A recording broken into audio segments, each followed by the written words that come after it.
The man who led the Eagles in '98 to that huge cup upset against Wigan. They say the biggest cup upset of all time. Okay, mate. Well, he's hoping for something similar today. Referee Steve Ganson and our two mascots today, Liam and Ellie Hansbury, who both attend the St Bede's Infant School, so a proud day for them, I'm sure. Heads it is. What do you want to do? The coin. Stage, yeah. And I'm not sure who's won it. Okay, but Widnes will kick off. What do you think? That Steve was Ganson looking after things today, the St Helens referee. And Ian Millward, being the St Helens coach, can say what he likes about him today, because you will not have him as a referee this season, will you? I think he's a great referee, and I think all referees are great, but it's great atmosphere, and it's great to see Widnes back in the big time and back in the Kellogg's Challenge Cup. Congratulations on yesterday, by the way. Great win over Warrington. Yeah, the conditions weren't great, but I was very happy with the performance in trying conditions, but it's great to get through the next round. 8 previous meetings, 4 to Widnes, 4 to Wakefield. The key one, as far as Widnes was concerned, was 1979, when they beat Wakefield by 12 points to 3 in the final itself. Away we go. Barry Eaton, the scrum half, man side from Dewsbury with a kick-off. Little fumble at the handling. The referee does not see a knock-off. And so Wakefield have the chance now to make what they can of this first set of 6. Nerves are jangling. Very important that both sides can settle themselves down as quickly as possible. Law from dummy half. Defences to the fore in these early stages. Ian Knott signing from Warrington. Little chip over the top from Law. Leave the kicker. And eventually Brad Davies will put the kick downfield. Looking for distance as much as anything else, but Paul Aitchison will collect it. 10 yards from his own line, as you can see, and met instantly by a very good Wakefield chase. It's very interesting moments, these early stages, always, aren't they, in a big cup game like this? Well, both teams will be very nervous. There's a lot of unexpectations on them during the season. It's very important to get your kick, especially with the kick conditions. You need teams to come off their line, and Wakefield will be very happy with that first set. Here's Cantillon, first sign we've seen from him so far. He won't be passing from dummy half too often this afternoon. Sure, we'll see him scampering a little. Robert Relf, the big prop forward. Cantillon again. Little ball inside for Troy Stone. He's put down on the 6th tackle coming up. What will Widnes make of this? Here's Eaton. Little chip over the top, should be defused by Martin Holland, and is. So let's go down to the touchline and hear from Damien Johnson. Yeah, I don't know whether you know, but Everton reserves actually play football here at the Halton Stadium, and there's a pronounced camber on the pitch. It slopes to the touchlines, which means that the centre of the pitch is actually reasonably firm. The problems are down the wings, so it may be some merit in playing the ball through the middle of the field initially. We'll see. There's a local Widnes football team that plays on here as well, so it does take a lot of hammer, this pitch, but I have to say it looks very good at this stage of the game, though of course it will cut up. Here's Aitchison, good collect from him. Excellent take from behind. And a chance to make some ground as well. He's lost the ball. Well, the referee has decided there was an infringement there. That was controversial because Westwood was away for Wakefield and would have scored. Well, I think it was perfect there for Wakefield. They kicked on an early ruck to try and force an error. Aitchison is very safe in the air. He has copped a high shot. I think Steve's done the right thing there by giving them the penalty, but the proof there is Wakefield need to kick early and apply pressure when Widnes are coming off their line. As you see here, he has come in high, mate. I think the next course of action for the ref is maybe to put it on report and let the authorities have a look at it during the week. Well, there's no question there that Paul Aitchison was mugged, wasn't he?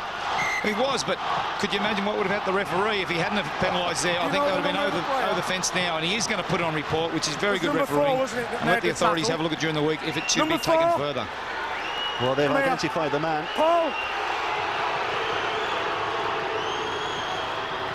But with these conditions, this is what happens. Very early in the game. I'm not happy with that challenge.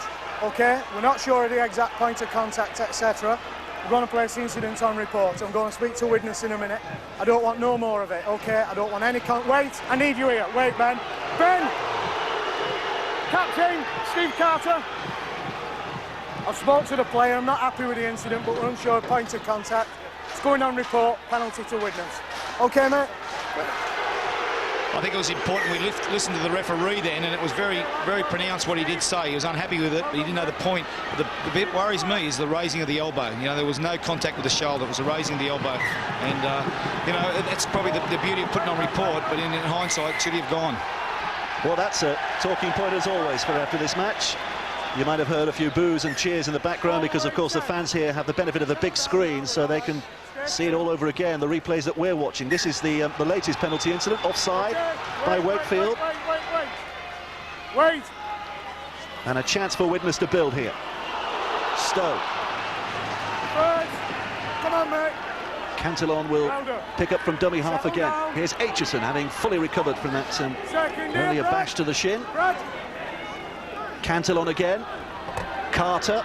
He's a bulky standoff. Plenty of handling ability. McCurry, who fits that category as well, has made the initial drive. Come on the line. Cantillon, 10 yards away. They are that close to the line. Here's Eaton. Chance for Farrell to make an early impression. Handling again is not good. No, well, I thought that went backwards. Well, I thought it went back too, Dave. And my first impression went back. The replay will be interesting. I'll just start to mount pressure here, Widnes. He passes the ball back. Yeah, that's gone back. It's come off his chest. It didn't come off his hand. It was a tough call. I wonder if Steve should have looked at his linesman. We got some help. He made a very instant decision, which hasn't been very costly for Widnes. Terracing, you can see in the background there, is just about all that remains of the old Norton Park. Although a little bit of the spirit survived as well. Penalty against Widnes this time. He's stamping his authority on the game, isn't he, the referee?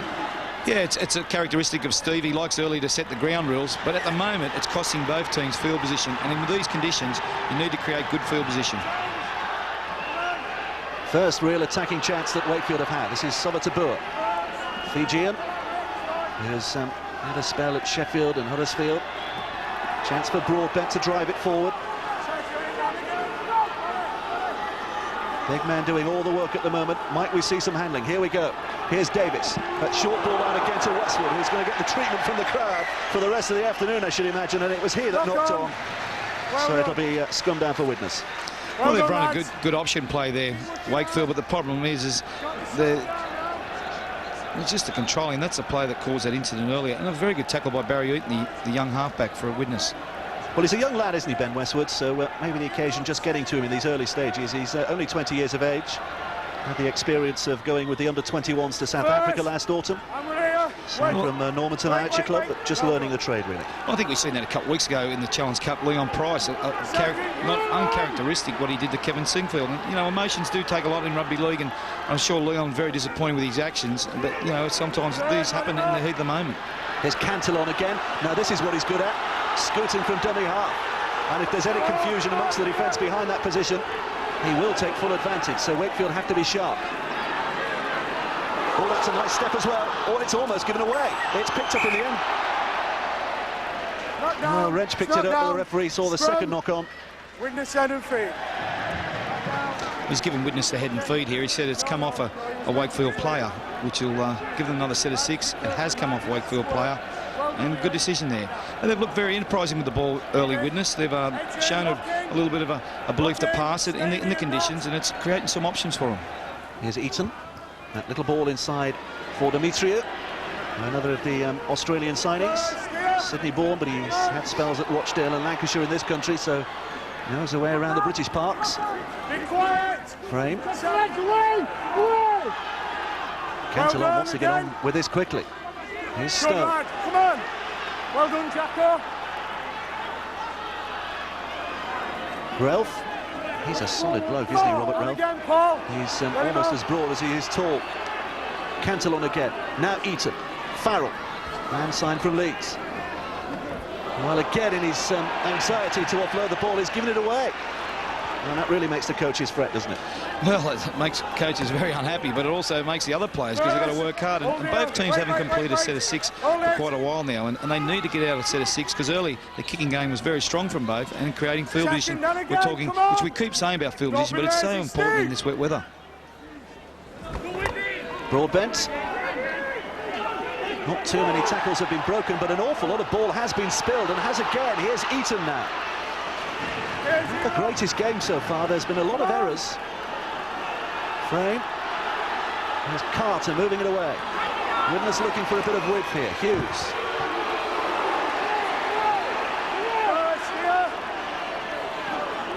Mitchison.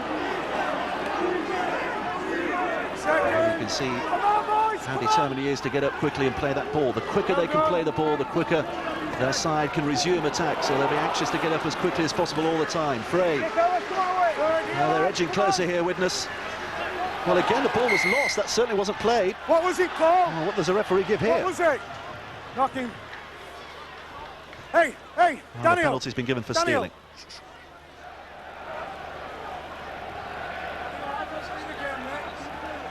Well, Daniel Frame, the young Australian, he's got some ability with footwork, and it's very frustrating around to play the ball at the moment, isn't it? Well, the penalty there would maybe be a little harsh against Wakefield. There's Carter. Second, now move. They are Neil. in position A here. Cantillon. Cantillon again. Little dance from him. Has the overlap, but went back inside again. McCurry down the middle. Third. Cantillon from there. It's dangerous. And he very nearly proved it. Leave. Move. Eaton. Little grubber kick through again. It's to no one in particular, or is it? You know, it's not. It's over the whitewash, and it'll be a tap back on the 20. And they'll be disappointed they didn't come better out of that, Widnes. You know, even creating another set of 6 with a line dropout. You know, it's when they go forward, Widnes, they are creating a lot of yardage, and I think at the moment that would be their safer option to kick out some sets of 6, and especially with the conditions. And with Canton on there with his speed and his ability to score tries and back up the inside, I think that would be their safe bet at the moment to sort of create more go forward and just play a little bit safer. Penalties, lads will win it. Come on. Davis will be Careful. quite relieved here just to settle things down, have the chance to punt the ball out of play. 10s, lads. Take his side Don't another be 10, 15 yards penalised downfield. Law. First. Here's the other Law, Graham Law. 2 Laws on the pitch, Neil Law and Graham Law, not related.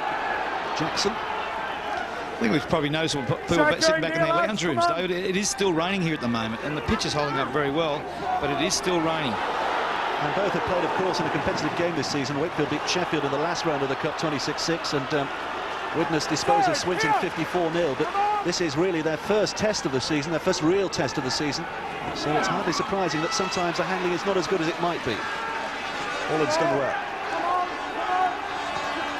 They're going down the blind side. No way through for Neil Law.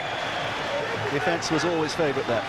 Well, it was very noticeable, we said before the game, both touchlines are very wet down the side, and it's something you've got to keep away from at the moment. And we have got English players on those wings. You think they'd be a little bit more aware of it.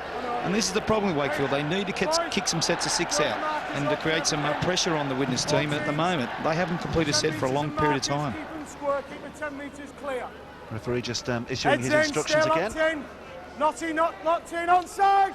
It's not out, wait. First, come on, I'm here. This is Munro, one from his right wing. Well done, Having a little bit of a dabble down the centre just to give his forwards a rest. Always nice to see the backs doing a bit of the work. Well done, Wakefield. Come on, Jack up. It's a good in. There's Stone, he's left it behind. Two knock-ons. The referee decided that it was knocked on twice, hence the scrum, otherwise he would have just allowed play on here. Well, you can't blame the conditions there. That's just poor concentration and poor technique. You know, he should have caught that. That's something you do every day of the week, and to come up with that coming out of your half is creates real big problems for your defence. So what is it that brings you Australians over here? Is it the money? It can't be the weather. Look, you know, rugby league's a great game, and you know, the Challenge Cup is something exciting, and that's very exciting for them also. But don't forget, we do play summer league. It's not like this always through the season. It's a bit of a misnomer, isn't it, when you talk about summer rugby? Look at that splash. That tells its own story. Westwood. Here's Wrench. Down here on the bench, I've got Johnny Thompson from the Wakefield Trinity Wildcats coaching staff. Initial observations, Johnny? So far we're going well. A bit slippy conditions, but we're hanging in. I think they've given us all they've got the first 10 minutes. Quite pleased so far. You could do with a try, I guess. Well, yeah, we could do a try, but as long as we're not behind, we're still in with a chance, and we're doing well. Conditions are appalling out there, very difficult handling. Yeah, they are. For both sides, lost a few balls, but be up to just tighten up a bit and we'll go forward. Thanks, Johnny. Well, another handling error has given us this situation. You see, Wakefield have dropped it 5 times in their set of 6. Widnes have managed it 3 times. I think you'll find there, Dave, that's 5 in a row for Wakefield also, you know, and that's going to, and eventually it'll cause them big problems, and they'll be burnt for it down the other end of the park. If Widnes can kick out some sets of 6 and take advantage of this pressure that Wakefield keep releasing on them. Well, I know a lot of viewers to Grandstand will understand the rules of rugby league backwards, but for the sake of 1 or 2 who don't, each side will have the ball 6 times, 6 tackles, take it downfield as far as they possibly can, hopefully to score a try, and then they have to hand the ball over, and most coaches insist that their team keep hold of it for those 6 tackles. If they don't do that, they just make work for themselves and they give the ball away too early, so that's what the incomplete sequences are all about. And neither coach will be over-enthused at the moment. Second, down the mark. Come on. This is Wood. Third, get behind me. Behind. Peter Rowe. Behind. I'm sure he's not listening to his favourite sounds. He'll be listening to his coaching staff in the stand.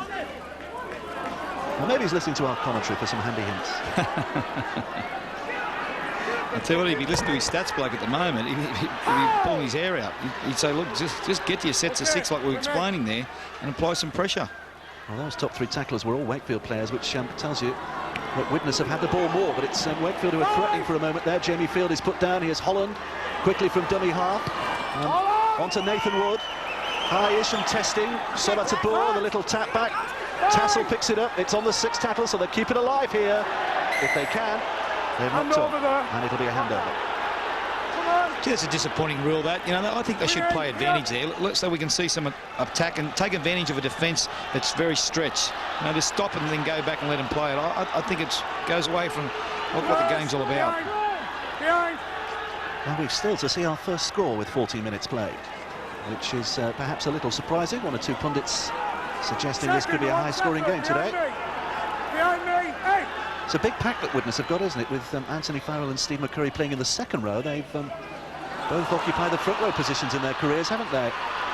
Here they have a chance to spread it as well, but it's not going to get past Hughes, and he's not going to get past those 3.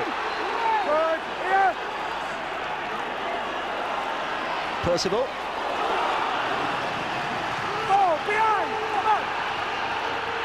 Well, this is where Widnes are looking to build some momentum, and Wakefield are offside. The referee has made it clear right from the start that he's going to be keen on those. There was 5 yards in front of me, mate. Come on, Dave, you were miles off. It was obvious. No, there wasn't, and I think you can hear from the call that this referee's very dominant on where he wants them at the moment, and he's giving them all the help and the possible to get back. I think it's probably a good idea to take the shot at goal, because at the moment both teams need to just settle it down a little bit, and 2 points would give them take a little bit of the emotion out of them at the moment. But if you say one team was going to score more at the moment, it'd be Widnes. They seem to have a little bit more flair at the moment, a little bit more options out wide, and they seem to be a little bit more of a threat. But if you have a look at their bench with O'Neill, McDonald and Richardson, 3 very big guys, and at the moment they probably need to do the hard yards up the middle, and then they'll be able to create those options on the edges later on. Well, it's a former Wakefield player now who has the chance to give his new side the first points of the afternoon. Barry Eaton shouldn't miss this. Right in front of the sticks. Oh, has he pulled it wide? Yes, he has. Well, that was a big miss from Barry Eaton. Right in front of the sticks, as you saw, only 26 yards away. That's a huge let-off for Wakefield. So you put the death to him, but Dave, you said he should kick that, and he is an outstanding kicker. You know, he's been known in the Northern Ford as an outstanding kicker. But you've definitely turned him off with your thoughts. I think he got 9 goals in the first game that Widnes played. Just offering a bit of defence here. Here's Frame. Oh, well, did he touch it? Yes, he did. Well, Frame is probably going to argue the case that he just didn't handle the ball, but the evidence suggests otherwise. Well, I thought he knocked it on, and if he's in doubt, he should have used his feet to stop the ball, you know what I mean? The defence were nowhere near him, he had time, and to give up the ball like that is very careless. So suddenly, from a position where they looked almost certain to go 2 points behind, Wakefield have a position to attack here, only 20 yards away from the line as well. Come on. And that was a knock-on. Get your hand off the ball, mate. Well, it was impeded at the play the ball, that's why. Hand in on the ball. Clean rocks and 10 metres, lads. Well, his hand's in there, and it's something the rugby league don't like. When a bloke's playing the ball, you're not allowed to put your hand in there, which impedes him from playing the ball. And in that situation, he tried to slow the play the ball down and try and force an error. The referee was onto it. Here we've got a situation. We thought it was going to be 2-0 Widnes. I think there's a very good chance it's going to be 2-0 Wakefield. Well, I'm not saying anything here. He might kick this and he might not. Well, I'll say he'll kick it. Well, it's the chance again for the first 2 points of the afternoon. Here, not the man who was infringed against. Here's the man who has the chance to put the penalty over. One of the several new faces, one of 5 new faces in the Wakefield starting lineup this afternoon. He only lives just over the bridge as well, just in Runcorn. So, in the embarrassing week here, he helps his side to a victory. He certainly helped them to the first 2 points of the afternoon. And Wakefield are leading by 2 points to 0. Well, Ian Knott's a player that's been with Warrington and hasn't had a lot of kicking because Lee Breers is the #1 kicker there. But early in his career, he did a lot of kicking, and it's an advantage now with Wakefield. He gets an opportunity, and he gets them to start this Challenge Cup game 2-0 up. And Peter Rowe is a little happier. He doesn't look it, but he is a little happier. Surprised, actually, that we didn't see Brad Davis kicking, because he's been fairly prolific over the years, hasn't he, Brad Davis, with Wakefield and Castleford previous to that. It was interesting. Ian Knott sent me a tape when he was leaving Warrington, and on it was the amount of some of the kicks he kicked, and he is an outstanding kicker. So you know, it's probably an area that he hasn't been able to use, like we said, because of so many good kickers that have been at Warrington. Down here on the Widnes bench, we've got one of their players not playing today, Dan Potter, but as tight as everyone predicted, really, Dan. Yeah, well, we're expecting a really close game with these lads. But I think we need to start controlling the ball a little bit. I get to the end of our sets of 6 at the moment. We just can't seem to complete a set. And because of that, we're ending up near our end of the field most of the time, and we're not getting the ball in the right areas. Thanks, Dan. Well, both coaches like to look at videos after matches, don't they? And this is going to be a video nasty, the way the handling is going at the moment. Some of the execution from both teams very poor. You know, the passing, the timing to come onto the ball, and the way they're catching the ball. It's been very poor in some areas, and both will be very disappointed. It's a blindside move with Carter in attendance. Well spotted by the Wakefield defence, and the whistle goes again. It's a penalty for Widnes this time. You know what he's going to have to probably do, Dave? He's going to have to call both captains together and say, look, I can't put up with this all game, and I don't think the fans do, and the fans at home watching on TV. So, you know, he's going to have to put someone in the bin eventually and set the record straight. That's how he's going to handle the situation and get you down to 12 players. Well, there you see, I think the call is held, and then Paul Broadbent just tried to pull him over afterwards.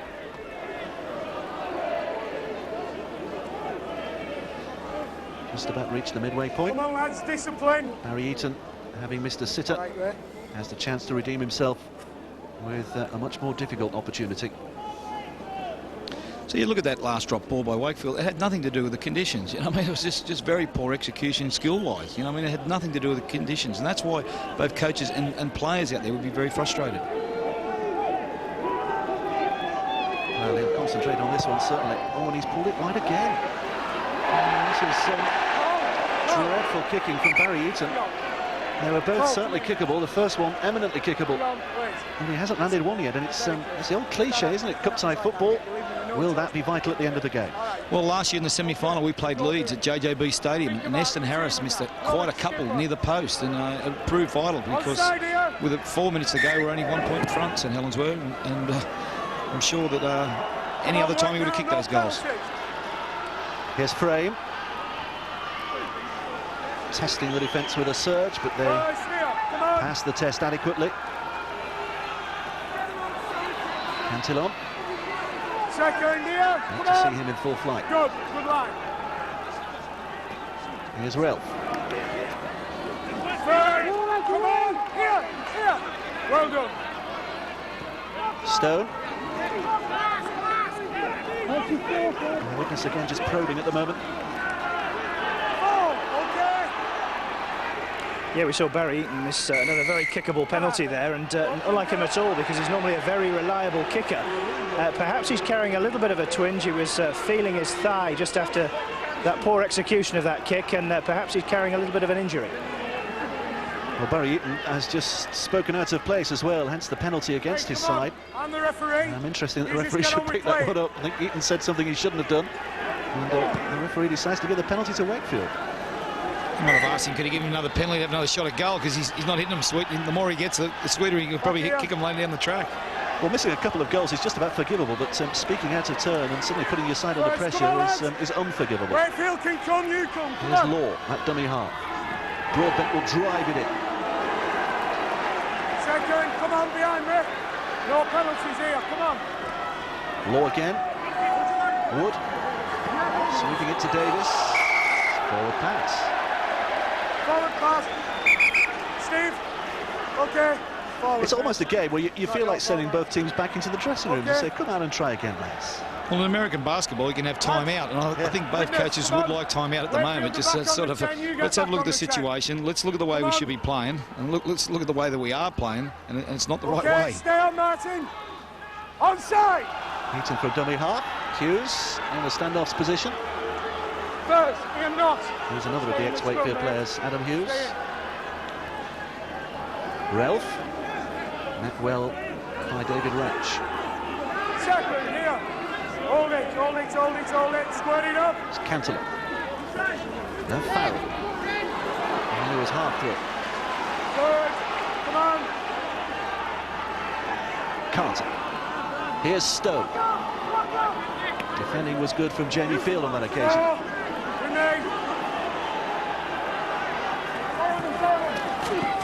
Handling was attempted to be brisk. Couldn't stretch that Wakefield defence. They're on the sixth tackle here. Well, anything could happen, but it's taken superbly well by Ben Westwood. In a game where we've seen some dreadful handling, that was very good from the centre, wasn't it? Well, he contested it, and that was the main thing. He put his hand up and he said he wanted to have a go at it. I think the interesting thing also is we're at the 24th minute of the game. There's been no changes from either team. I think that's indicative because it's been a very stop-start game, and no team has sort of burned each other out energy-wise at the moment. Offside for 5 minutes, come on. Still to find a pattern to this match, and as Ian says, those 24 minutes play. Come on, not even a hint of a try so far, is there really? It's a little surprising. Come on! 10 metres! Here's Neil Law. First here. His namesake Graham Law's at dummy half. Here's Wood. Inside ball for Jackson. Second, come on, come on! Well, they're close here, Wakefield, to feel encouraged by this situation. Graham Law again. Westwood. Well, he's almost out, but just slipped a little. Oh,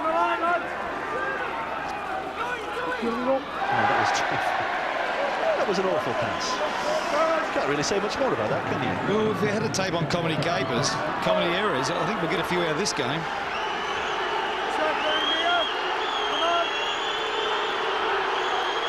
Carter's long ball, now a bit of width here. Hughes, good pass out to the left, and Percival. That scramble defence got there across quickly. And the Widnes fans are incensed by something. At least it lifts the atmosphere a little. Well, they're singing it, they should be back 10 metres, Wakefield. You've got to be back 10 metres, and the fans think they're not, but they are at the moment. He's taking it back a big 10 as well, isn't he, the referee? He's a long way back. Julian O'Neill's come into the game, the ex-St Helens and also Wakefield player. He's come into the game, and maybe a little bit of fresh go forward to just tighten things up. Martin Holland doing the job as he should do. Taking it cleanly, Summer to Burr. That's what the whistle's got. Not standing correctly behind a play the ball. Standing side by side instead of behind each other, and so the penalty goes Wakefield's way. And you see Percival just leaping out of his blocks a little too early. We've got Adam Hughes injured, the left centre for Widnes. Hurt in that tackle when he passed the ball to Percival, and he looks a little bit groggy, he does. And that was the moment. It was a straightforward collision. There was nothing nasty there, was there, really? Steve! No, I thought it was a rugby four, so I was wrong. It was in the tackle, so there's nothing nasty there. All right, I'm talking to him about, yeah, all right. You're doing a great job, mate. Sometimes unfortunate things can happen in a game, and yesterday we've seen Matty Robbell for Warrington, you know, a horrendous head clash. An accident, I think it was even caused by his own player. Poked in the eye, wasn't he, by his own player? Yeah, and there's real grave fears on that today. There is, so these things do happen in contact sport. All right, Steve. Good luck, all right. Adam Hughes just receiving the treatments. Big things expected of him this season. Tall, rangy centre. All right, Adam. Yeah, okay, mate. Steve Ganson just inquiring as to his health. Second phase, Brad. And we're going to get on with things again. Leave that. Hey, Brad, don't do that to me. Tassel. Interesting background. Chris Tassel, Australian born, but he has played for Wales at international level at rugby league. Broadbent. Second, near me. Come on. Not. Again, he tried to get rid of it. And perhaps was not very wise in trying to do so. Troy Slattery, by the way, has come onto the field for Wakefield. He's replaced Graham Law.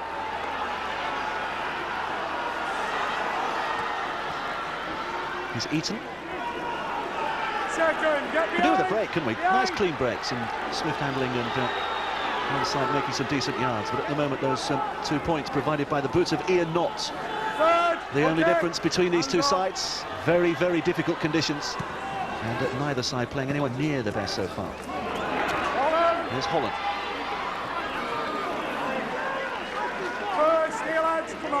There's Neil Law. Westwood. This is a situation where your most experienced people, your halves, you know, both teams have recruited in the halfback area. Nathan Wood for Wakefield and Brad Davis, and then we've got Steve Carter, who's from Australia. And they're the two that have got to really take control of this game with the kicking and the way they want the game to be played by their teammates. Oh, that's a quick turnaround, and now Widnes had the chance, and Carter's pass, he was met very well indeed in defence there. Otherwise, there was a great chance, but Chris Tassel read the situation very well. Wakefield. No, not another error by Wakefield. They shift the ball very quickly here, Widnes, to take advantage of that. They haven't got any formation in their defence, Wakefield. And Steve tried to lean in and get the pass away, but unfortunately, because of conditions, and he was tackled very early on it, he wasn't able to take advantage of it. First, here. Well, it gives Wakefield field position again. Keep coming. Nathan Wood. He stubbed his toe. It's been an injury they've been keeping under wraps, literally and metaphorically, this week at Wakefield. The scrum half, they've not been willing to reveal the nature of his injury, but it is a toe injury, but he's fit enough to play today, and here he is, trying to direct things. Well, the pass wasn't bad. It's just the catching that's at fault. Well, you know, yesterday the conditions were no better, no worse. You know, they were very horrendous conditions yesterday. In fact, yesterday was much windier. There's no wind here at the moment, and you know, we didn't have anywhere near that drop ball that we had today. So you know, it comes back to they can't blame the conditions for some of the errors that are occurring in this game at present. Now you see 11 errors from Wakefield and 6 from Widnes. If you had that in the entire 80 minutes, you'd be disappointed, wouldn't you? But that's after only, what, 29 minutes?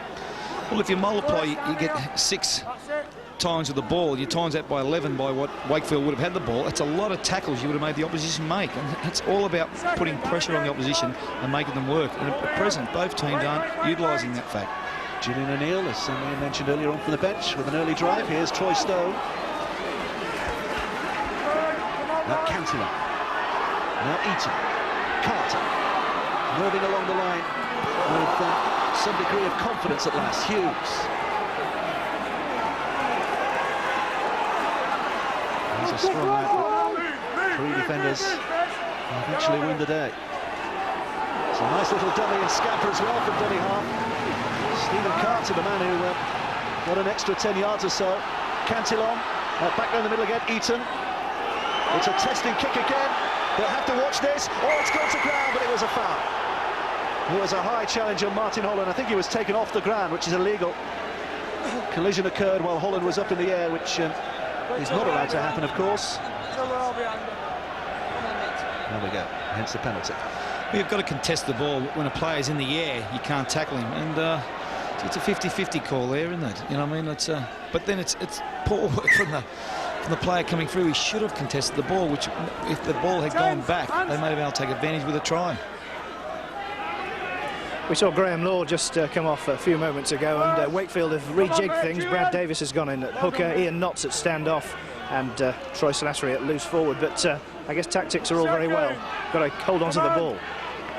That play, the ball went forward, but the referee says play on. It's a vital 10 minutes now before half-time. 40 minutes the first half. We're at the 30-minute mark. Which team's going to utilise this last 10 minutes and go in with the upper hand at half-time? It'll be a very psychological boast for whoever can do it. It can only get better. There are some games with no tries that are absolute classics. This is anything but at the moment, but just signs here at the moment that things are beginning to tick for both sides. That's a good kick as well. Oh, and it's taken well by Westwood, who will score. The beneficiary. Or is he? The square's in the air. Just check the validity of that, make sure there was no knock-on or anything in these was onside. You can just check, no knock-on and onside. I don't think there's a problem. Well, was there a knock-on? Well, Steve doesn't think there's a problem. I don't think there's a problem. The Wakefield player contested the ball. The Widnes players weren't impeded. No, the ball's gone back towards the Wakefield player. He's on an onside position. It's an error by Widnes as they contested the ball in the air, and it's a fair try. Everything was sweet there. They will probably go to check and see that they're onside from the kick. But he must be happy with that because there's no problems with that situation. The Wakefield player, if he has touched it, it has gone back to his teammate. If it goes back, it's a fair try. Well, we can't see anything wrong. Ian Ollerton is our video referee, not wishing to put any pressure on him, but we'll see what decision he comes up with next. Well, I think he's just going to check here to make sure they're onside from the kick, which they are, and it's a fair try. And I think Steve read it pretty well too. He thought it was okay, but he just wanted to check it. The importance of the game, why not? Good poaching by Westwood, wasn't it? Just hung back, kept his head while all around him they were losing theirs. And here comes a decision which has gone Wakefield's way. Widnes fans will not like it, but they do. Wakefield supporters are highly delighted. First try of the afternoon. And Wakefield extend their lead. Well, it often happens in wet conditions. If you can control the ball and get in good field position, you can utilise your kicking game. And in the wet, it can become a bit of a lottery. Well, that was the play the ball. Now, did that go forward? And if it did, should that not have been a penalty for Widnes? Well, I think it was very untidy, but the ball, he was trying to rake it back, and I think he did heel it back in some form, and I think that's what you've got to be able to do. Sometimes you don't have to actually touch it, as long as some form you do try and make contact to roll it back. So, you know, field positions created the opportunity for an attacking kick, and with it, they've been rewarded. Well, this is a much more difficult kick for Ian Knott than the first one, with which he was successful. He struck it well enough, just wide, just shaving the upright. So it remains 6-0, a lead which is certainly a long way away from being decisive. But Wakefield will be highly chuffed with that, won't they, at this stage of the game? Well, the Wakefield coach has got plenty to talk about at half-time. He can say, look, we're leading 6-0. If they can hold this lead, and we can do things so much better. Are we in for an upset? Because Widnes were very hot favourites to win this game. So there's a lot of positives for both teams because they can both improve. But the big positive for Wakefield, they're in front on the scoreboard. Well, Peter Rose still didn't look very happy, did he? But I'm sure he's highly content at the moment. Well, he's happy with the scoreboard. Pretty disappointed with the way their execution, the way they're going about playing rugby league here this afternoon. There's a little dart from dummy half from Brad Davis. Clinging onto the ball and just about clinging onto his mouthpiece as well, I think.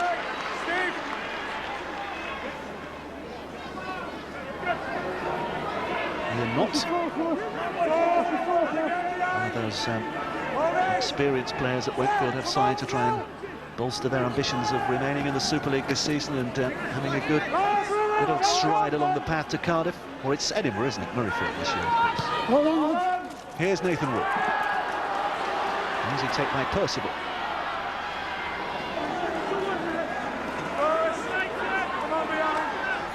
Aitchison. Monroe.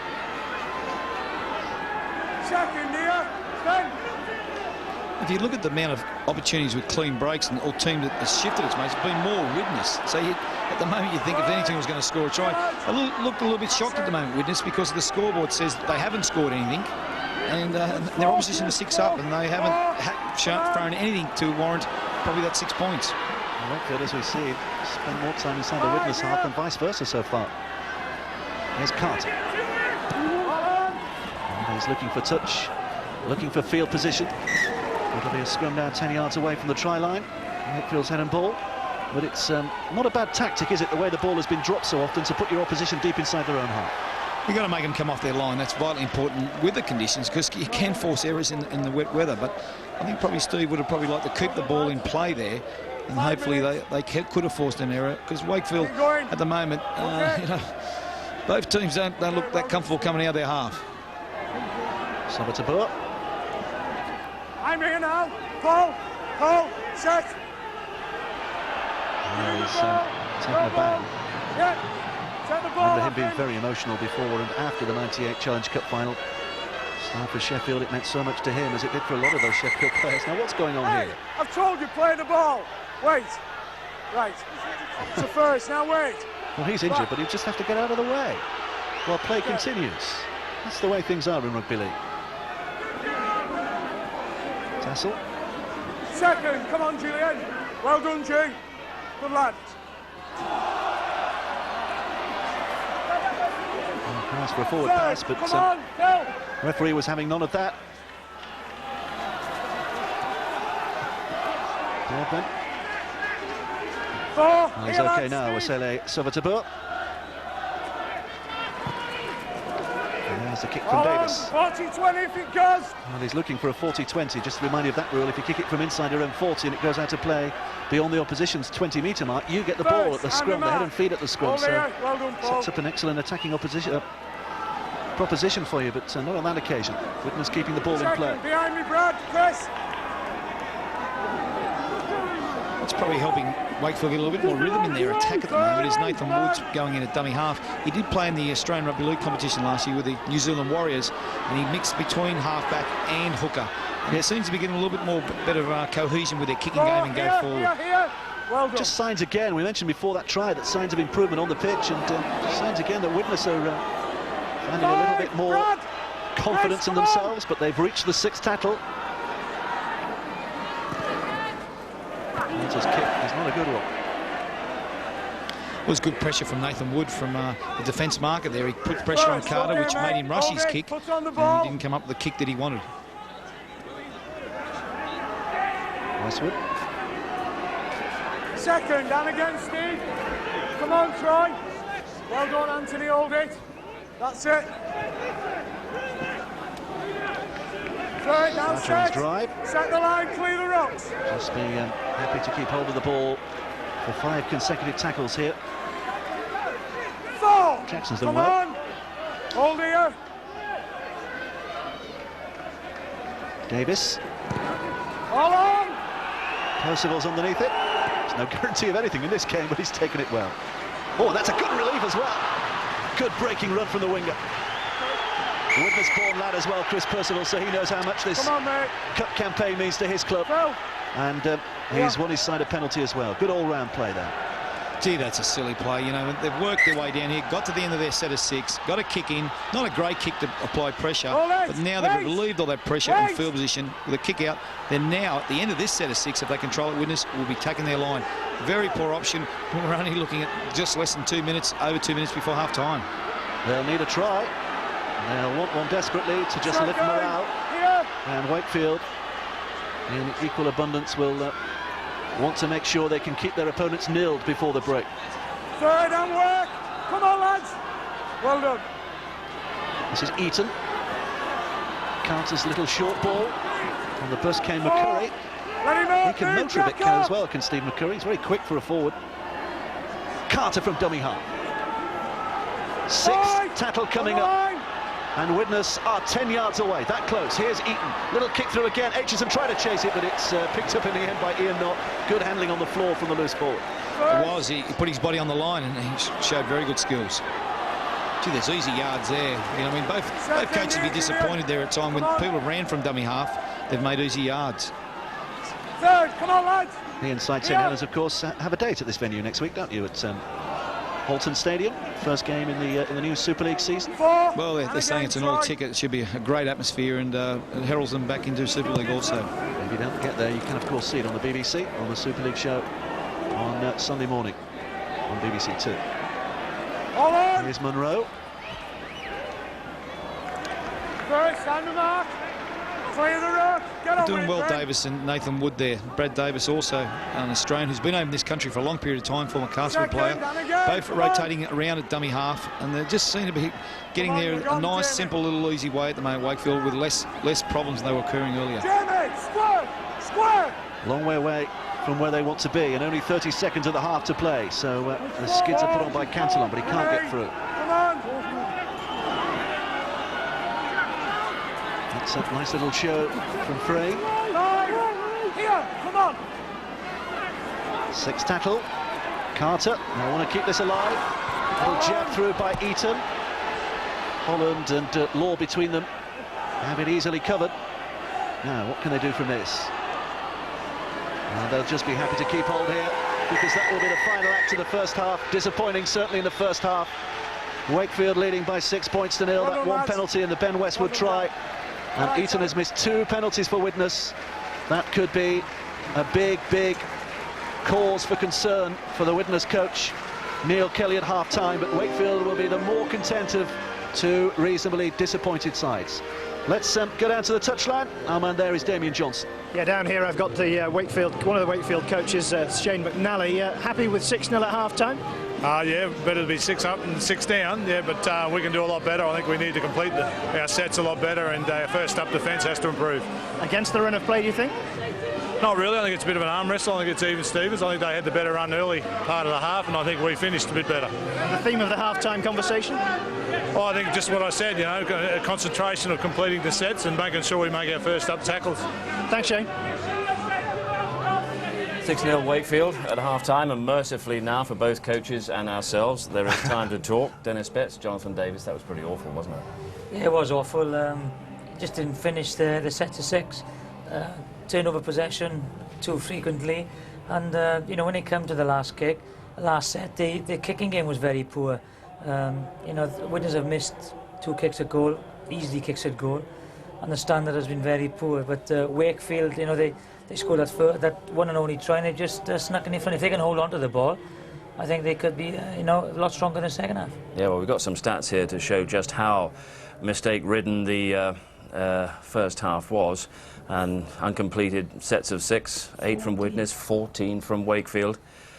What excuses can we provide, Dennis? Early part of the season, 2 new squads and well, so on. Excuses can come from the fact that they might be a little bit edgy. It's the start of their seasons, really, to set the standards for the rest of the season. But like, the errors are too high, the drop ball's too high.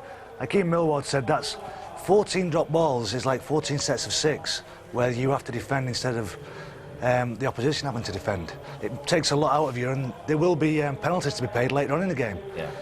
But I don't think there is any excuses, because yesterday was a bad day. It was very windy, there'd been plenty of rain, and the handling is just poor. It's just not up to like a first team standard. The players will be disappointed in themselves. The coaches will be going in there trying to get them back on track, because both coaches will be disappointed. This is not how these 2 sides have trained this week. Well, that's precisely what we saw Peter Rowe trying to do in the Wakefield dressing room, but at least they have the consolation of being ahead and having scored the only try of that first half. Take a look at it for us, Jonathan. I think Brad Davis has come into his own in the last 5, 10 minutes, and the kicking has been, you know, competitive kicks. They go up for the ball. I think it's Law that goes up for the ball, and Westwood just follows up, cleans up, and it's a very easy try. You know, I think the kicking has been poor. I think this was the first kick, competitive kick, which, you know, they could compete for it. And with the conditions, you know, so wet, the ball is going to be very difficult to take, especially, you know, going back over your shoulder. There's no communication between Pat Aitchison and the winger, because he's very, very safe under the high ball. And again, the try has come from another mistake. Yeah, and Ben Westwood, of course, positioned himself very well to take that try, but in one way, he was very fortunate to be on the pitch, wasn't he? I think definitely, I was just about to bring that point up, that he should have left the field. This is, in no uncertain terms, it's disgraceful. He's made no attempt to make any kind of contact with his shoulder. He's lifted his elbow, and he's purposely gone here to hurt Paul Aitchison. This is a broken jaw, broken cheekbone, smashed nose, and they're fortunate to be 6-0 up from a player that should have been sat in the changing rooms feeling like he disappointed his team. With that, you know, like the referee's put it on report, which is good, and hopefully, you know, he will have. If Price had 4 games, I think he's going to have a similar, if not a longer ban. Because of the players are going on report, sometimes I feel that, you know, they're hiding behind that referees and linesmen. You know, everyone saw that. I think a linesman had a good position, the referee had a good position, and you can't hide behind, like, putting people on report. If the guy's going in to break a fellow player's, professional player's jaw, get him off, and just, you know, that's it. He's a young man, and he's a bit wound up, and it's his first time in a big game like this, probably, and he's made a mistake, but he should pay the penalty. This game is not about thuggery, it's about That is absolutely ability. no consolation, of course, to Widnes that Ben Westwood goes on report, and there is Neil Kelly in the Widnes dressing room. The message he will be imparting, Jonathan, will be what? Well, first of all, hold on to the ball. Secondly, they're running up. They're doing good yards in the forwards, but they're running up in ones. There's no support players, and when they come into the last set, the kicking game has been very poor. I think Eaton has kicked badly, and maybe what's his name, Carter should step in and just take over the kicking game, because they've had a lot of possession, but they haven't been a threat yet. They haven't looked like scoring Widnes, and that'll be the biggest worry for Kelly. They've had a lot of ball, good field position, and they haven't looked like scoring. Yeah. OK, Dennis, I must say before we move on that the quarter-final draw for this Kellogg's Nutrigrain Challenge Cup will be made about 20 minutes after the final whistle here at Widnes, and your Wigan side will go into that draw. Dennis, after a decent performance in France last night, you weren't with them for the trip to the French side UTC in Perpignan, but our reporter Andy Buckley, he did go. As the Challenge Cup favourites, many people predicted Wigan would go far in this season's competition. And that's precisely what they did. The fifth round draw taking them all the way to Perpignan in the south of France. A journey into the unknown against the part-timers of Union Tres East Catalan. As it turned out, the 10 hours of travelling was probably more of an ordeal than the match itself for the Wigan players. They were so dominant they were averaging a point a minute when Terry Newton went over midway through the first half. Moments later, Brett Dallas gained the second of his 4 touchdowns. The tie was no more than a useful workout before the Super League season, with Gary Connolly exploiting weak French cover to cross in the corner. The home fans must have feared an avalanche of points after half-time, although there was a rare moment of relief when David Bethezen wriggled his way over. All it did, though, was galvanise Wigan into an even greater response that brought them 8 second-half tries. Andy Farrell scored 2 of them. Scrum half Adrian Lamb also got in on the act. Farrell finished up with 28 points as Wigan ran in a total of 13 tries. The Catalans had hoped to use the occasion to showcase their long-term aim of Super League status. The margin of victory suggests they're a long way off achieving their target. Some of the tries were spectacular tries. A few aspects of our defence a bit disappointing, and our ball control in the first half wasn't that great, but there were some good points to come out of it. What about the experience of coming over to France? Obviously the fans have enjoyed it and the players as well. Well, I think it's great for the game. You saw that, a great crowd here today, tonight, and some great support from both UTC and all the Wigan supporters. They made the trip over, so I think it was great for the game. Do you think this could be Wigan's year in the Challenge Cup? We're hoping so. We've got to, it's going to be one game at a time, but we're going to make sure we're going all out to win it. Some would say it's about time, really, because it's, 7 years since Wigan won it? Yeah, it's been a while, but, we can't be worried what's behind us. We've got to look forward and make sure we're positive about every game we play. So Wigan march on, and the supporters who made the journey to follow the team now await the draw for the quarter-finals. Whether they finish up in such an exotic location in the next round is another matter. So Wigan go into the quarter-final draw, which will be made at the end of this programme today. The other matches that are being played in the fifth round this afternoon, all half-times, including our match between Widnes and Wakefield. Doncaster leading Villeneuve by 20 points to 6. It's Lee 14, Whitehaven 10. London 6, Castleford 0 in that all Super League tie. And Workington Town 6, Halifax 12. And of course already through to the quarter-finals. We've got Wigan, as we saw, St Helens, who we saw winning at Warrington yesterday, and Leeds, who beat Hull on Friday. So, quarter-final draw comes later. Let's update you on the football. Worthington Cup final in progress at Cardiff, and Blackburn took the lead against Spurs through Jansen. Ziga has equalised in the first half for Spurs. That's half-time, 1 apiece at the Millennium Stadium. In the FA Barclaycard Premiership, goalless at Ellen Road between Leeds and Charlton. And earlier today, Sunderland were beaten by Newcastle at the Stadium of Light. Nikos Dabizas, the Newcastle scorer after 64 minutes. That the result. And in the Tennant Scottish Cup fifth round, Forfar Athletic 0, Rangers 4. That is a half-time score. Quick look at the top of the Premiership. Newcastle consolidating their position in second. Now 2 points behind Manchester United with a game in hand. That's after their victory against Sunderland today. Quick bit of cricket news, and Australia have secured their most emphatic ever Test win and the second biggest in history by beating South Africa by an innings and 360 runs in Johannesburg. South Africa were bowled out for 159 and 133, but that was in reply to Australia's first innings of 652 for 7 declared. Glenn McGrath took 5 for 21. Shane Warne claimed 4 wickets to move up to second in the all-time wicket-takers list. The only bigger winning margin in Test history is England's defeat of Australia in 1938. By an innings and 579 runs. But that was quite a performance in Johannesburg. And tennis, I'm afraid Tim Henman has lost in the final of the ABN AMRO Trophy in Rotterdam for the 3rd time in 4 years, going down in 3 sets to Nicolas Escudé. The British #1 took the first set 6-3, but lost a second set tiebreak to the Frenchman before losing the match 6-4 in the deciding set. OK, we're heading back into the second half here at Widnes, so Wakefield leading by 6 points to 0. It's going to get better, isn't it, Dennis? It has to get better. It just has to, yeah. It's, I think Widnes have had a lot of possession. And Wakefield have had to do a lot of defending. I think Wakefield will come out now and try and defend that 6-point lead.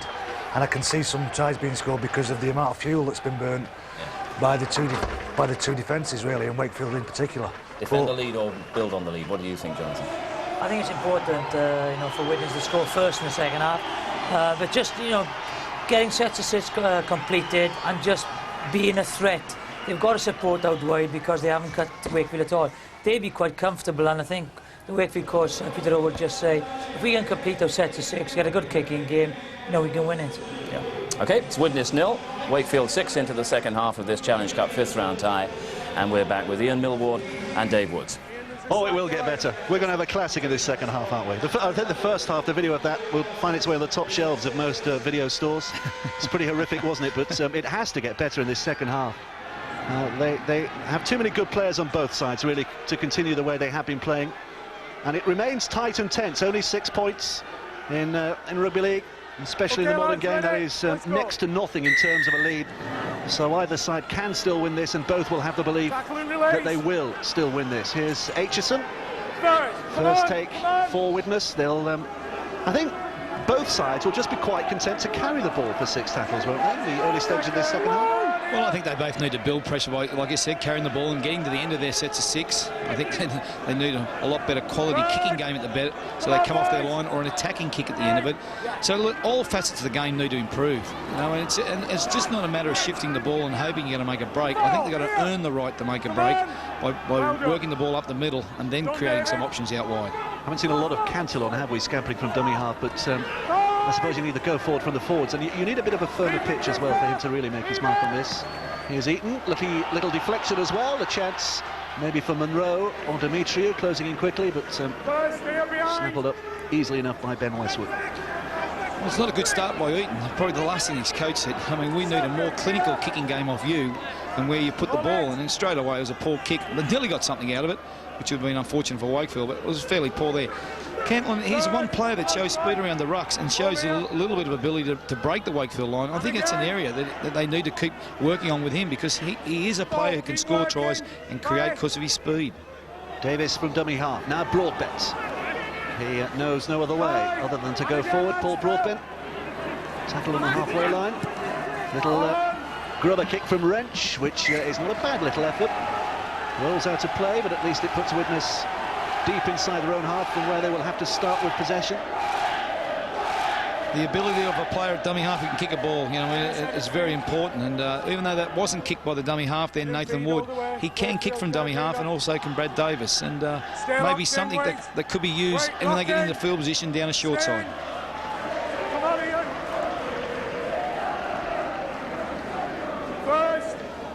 Widnes looking for some inspiration here. 8-5 scrums won, but most scrums go the way of the feeding side these days, so no great surprise there.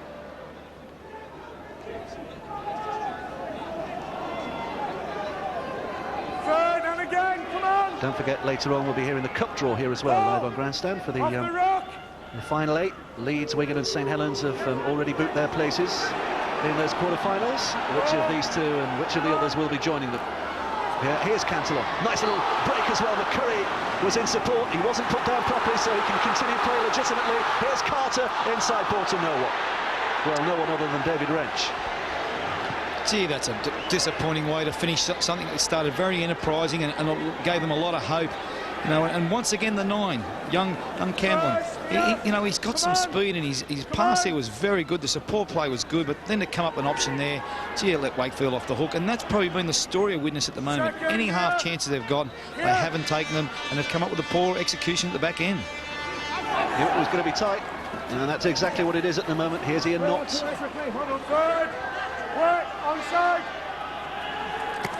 That might have been forward. Touch judge was well placed, but didn't signal as such. Neil Law was allowed to advance. Here's Davis. Looks for the kicking option. This is a testing one as well, but it's easily taken by Percival in the end, who's got half a chance, but couldn't quite skip clear. Down here on the bench, a couple of injuries to report. Daniel Frame, number 13 for Widnes, loose forward, is nursing a bit of a leg injury. He's trying to recover out on the wing. And for Wakefield, Troy Slattery took a bit of a knock to the head, so we'll keep an eye on him. Damien Johnson with us down on the sidelines. His most recent occupation was covering the African Nations Cup in Mali. Welcome back to England, Damien. A sunny Widnes. Oh, that was another knocker. There's a frustration. Well, that's Daniel Frame that we just mentioned may have had an injury. You can't blame an injury for that. The ball's hit him on the chest. And they had numbers there. They had a chance to take advantage of it. They had nearly a 3-on-1. 3 attackers on 1 defender. And the scary thing, if you're a Widnes supporter, Wakefield are playing better, and they've started the second half better.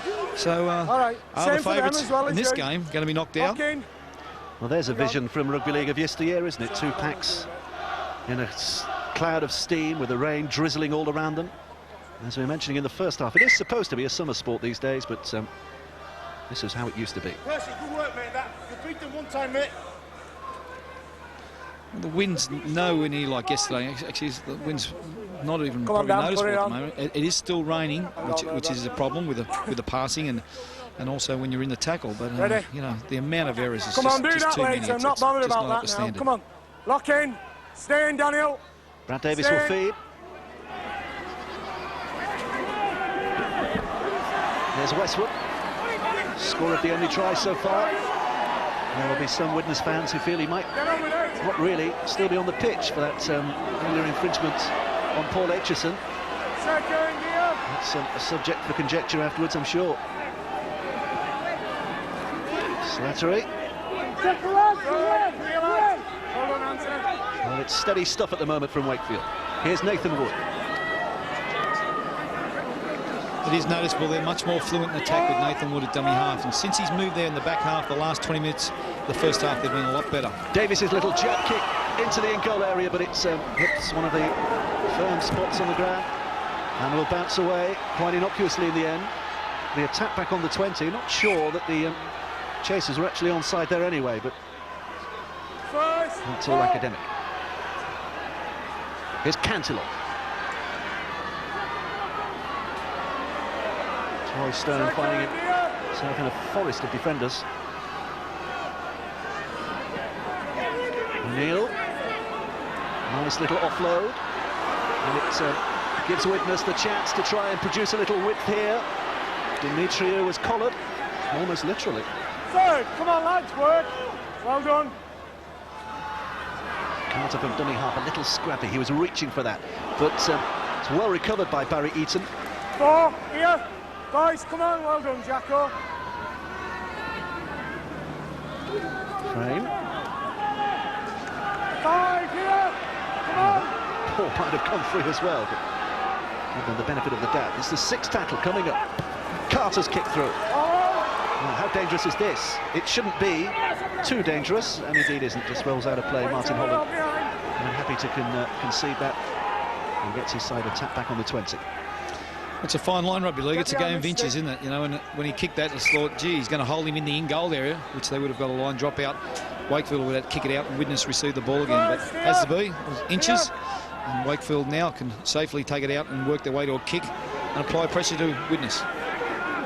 Martin Holland, the full-back again, just taking a little pressure off his forwards with the relieving run. The ball again was a little scrappy. They scored from something similar earlier. Yeah, a long way out this time, though. Not the cleanest. But he still raked the ball back, and that's all you have to do. I know it's untidy, but he's raked it back, so it was well within the rules of the game. Would be a harsh decision if it had gone against him, wouldn't it, really? Very harsh. But we have to talk about something. He was screaming out for some enterprising play and some breaks, and hopefully they can give us some as we get in this second half. Come on. This is Eton at dummy half. Now Aitchison. There are two very good sides. We are not seeing the best of Wakefield and Widnes today by any stretch. Certainly not seeing the best of rugby league. That's a good carry by Troy Stone. With Huddersfield last season, Troy Stone. Carter's ball. Little shrug off by Hughes. And he's got his winger away. Here's Percival now. He has support as well. It's simply the pass. And Cantillon will race away. It is the most enterprising moment we've seen of the game. It is certainly the highlight of the match so far. And it puts Widnes right back in contention. Cantillon, the try-scorer extraordinaire, has breathed life into Widnes' challenge. Well, we asked for some more enterprise. We asked for some better rugby league. This is draw and pass, a poor one-on-one tackle, which has created the overlap.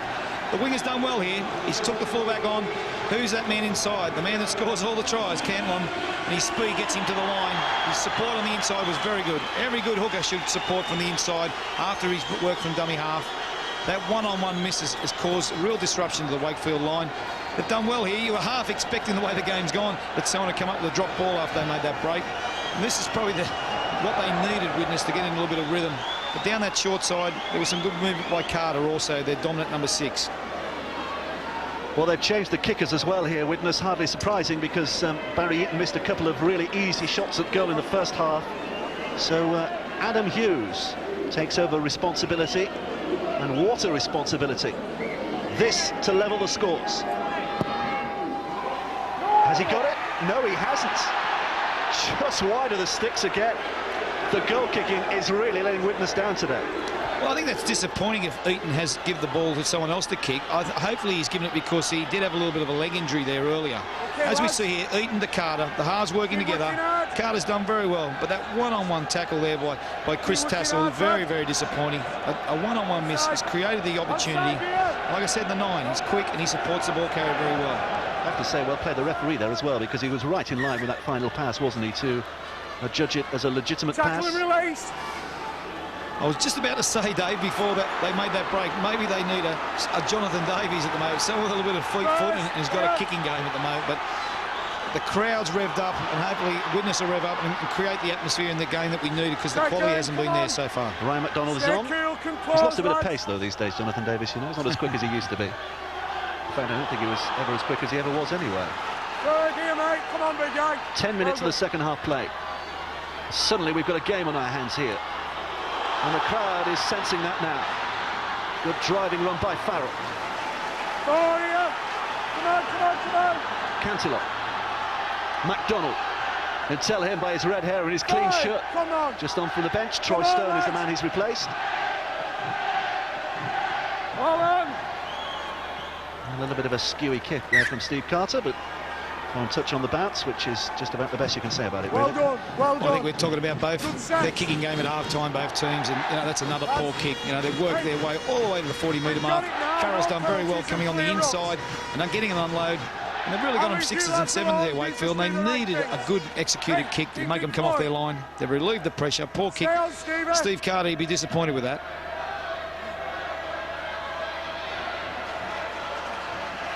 That's for Wakefield just to relieve the lines here. They need to settle a bit here, don't they, Wakefield? Having conceded that early score. I think for Wakefield. Down here on the bench, I've got Phil McKenzie, a former Widnes great of the glory years. You'll have admired the support play that led to that Widnes try, Phil. Definitely. It's been a long time coming, though. It's the first half was a bit dire. There's not many 6 completed. And they started in the right frame of mind in the second half. Got a few sets of 6 completed, and they come out with a try. You'll be disappointed also with a goal kicking, perhaps. Oh, definitely. Back to Dave, sorry. Well, Tassel making the half break. Back behind me. Apologies all round. Here's Nathan Wood. Little kick from Brad Davies. Well, I think he was looking for the upright there.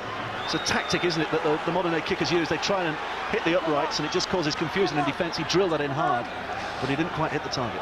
Well, they do, because the padding around the post to protect the players from the steel post is very large, and with those big Nutrigrain Kellogg's, hopefully they'll get some free cereal sent through the post by saying that.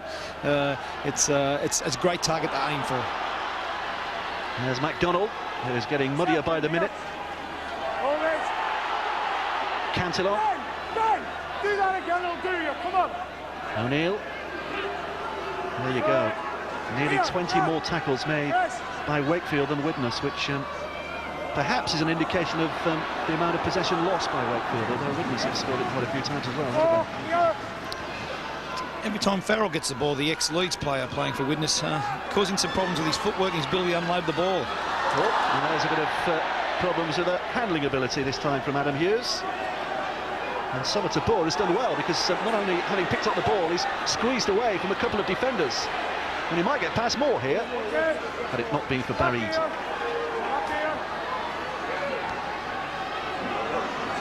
Holland. First, come on. Don't get lazy behind. 12 errors made by Wakefield, 11 by Widnes. Not a good collection of statistics from either coach's point of view. That's a good play by Nathan Wood, wriggling and weaving his way. Second. Remain. Come on. Here. Adam Keating, who's on from the bench. There's a drive by Field. Third. Here. Come on. Macker, come on. And it's hopeful here from Wakefield's point of view. The kick, though, is not a good one. And they're going to attack back on the 20.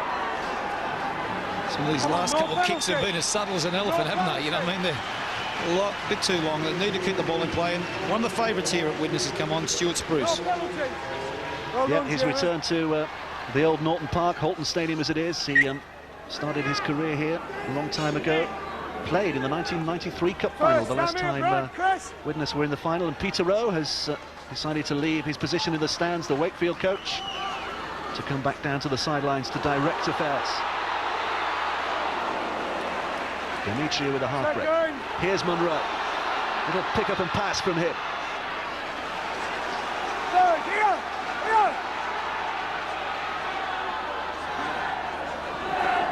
Carter. Testing ball, not only for the defence, but also for his own man, Adam Hughes. Come on, boys, come on. Stuart Spruce, well done. who's local lad, big favourite of the Widnes fans. Here he is. Five, come on, behind, nothing. Come on, well done. Carter. This is Eaton. Come on. A little too close to the defender, really, for any pressure to be applied. Well, at least it means that Wakefield have to start from there. Come on. Once again, the kick's just not finding the mark and applying the pressure they wanted. But in weather like this, it's also a good idea if you can control your kick. The ball on the ground is very hard to handle. So it'll be good to see Steve Carter probably mix it up a little bit here with his kicking, not always in the air. Third, come on. Well done. He's, well, there you see the tacklers, and again, it's still Wakefield who top the tackle count because of the amount of possession they've not had. So they are putting the tackles in. Only one try conceded so far. Down here on the bench, injury news. Adam Hughes is nursing a bit of a head injury. He's had 2 knocks to the head and just trotting back gingerly. He's in a bit of trouble. Well done. Well, he got bang in the first half, didn't he, Adam Hughes? Had a bit of treatment. That was good defence from Widnes. Nathan Wood trying to take it to the sideline, and his way was blocked. The problem with English weather, and it's something Australians have to learn very quick, Nathan Wood. Don't go near the touchline because you think you're 5 yards away, but you'll end over it. He's created a bit of enterprise for him, but Nathan Wood, and if they get home today, they need him to continue at dummy half and keep playing the way he is. It is still anybody's game at the moment. Steve McCurry is coming off. There is Steve McCurry. Sean Richardson is the man who's replacing him. Steve McCurry just being spelled on the sidelines. Maybe we've not seen the last of him in this game. Good lad. Keep going. Spruce. The glorious years at Bradford, now trying to recreate them at Widnes, and this is again some enterprising handling from Widnes. I'm here, come on, you're here. Look at it slow at the play of the ball. Claim that Knott might have been lying on a little. Get off. Widnes are tackling well, Wakefield rather attacking well here, aren't they? They're meeting the opposition line fairly quickly, aren't they? They're getting up. Come on, it costs you now. Making sure the progress is limited. They're putting numbers in the tackle, which is slowing the play the ball situation down, which gets their line set and they can get off their line. Eaton's long ball. Fred. I'm here the line. Richardson, cleanest shirt on the park. Wonder how long that'll last. 5, come on! Oh, a little roll around in the mud solves that problem, doesn't it? This is Eaton. Oh, he's a fiddle little character. Hand over, turn over. But that was a 6th tackle. Oh, criminal act, getting caught with the ball there, and nothing applied at the end of it. And, you know, a very easy let off for Wakefield. Come on, boys. The situation here at the moment, Dave, would be interesting if they get a penalty, Widnes, with their poor kicking in this game, missing all 3 attempts. Are they in a situation they wouldn't go for goal and it would be going for the try? And at the moment, they're struggling to get across the try line. So the kicking has put a lot of pressure on their attack also. Come on. Westwood has taken it about 5 yards inside the Widnes line. Slattery. 4, come on, Phil, Trying to organise things again in attack here, Wakefield. Oh well. Quickly, was that knocked on in the first instance? Referee says play on. No, he doesn't. A little bit of encouragement from the fans, the Widnes supporters at least, to give the knock on that occasion. Well, he picks the ball up, Wood. Hey, don't get lazy now. Gee, has it gone backwards? And then he hits it back to one of his teammates.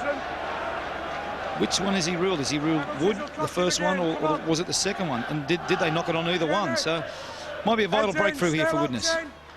Stay locked in. Here's Eaton. Now Carter. Spruce. Trying to take on the line himself. He is sharp, Stuart Spruce, and he might get a second chance here as well. Watched him in training this week, and over 40 metres, only Phil Cantillon seemed to be quicker than him, so has got pace in that initial boost, and Widnes suddenly are relieving the ball, getting it away. Good driving attack here from Widnes. Wakefield have to be on their mettle in defence now. Carter. Long pass, missing out a couple of defenders, and it wasn't caught by Demetriou. Neil Law knocked on as well, so they'll take the first one. Well, they're trying to create the opportunity there by cutting out the second row Richardson and giving it to the centre Dimitri. And hopefully he was going to get around his man, which create a 2-on-1 with the winger. Unfortunately, the handling once again by both centres. And I bet Neil Kelly wished they were carrying a basket at the moment and put the ball in it, because they've opened up some opportunities, but because of their poor handling, they haven't been able to utilise it. Here's Sabatabur. I'm here first. Yeah. Still the tightest of scorelines. And you feel that the next try might just settle it with the way things have gone so far.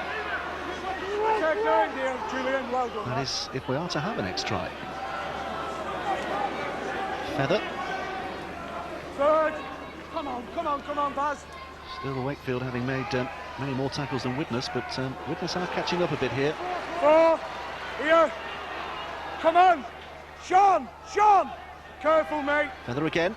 Look at where you are in the score. Again, trying to keep the ball alive, but Widnes defence scrambling around the Wakefield defender. Behind me. This is Wood. All on. And again, it was a bit of a nothing kick, wasn't it?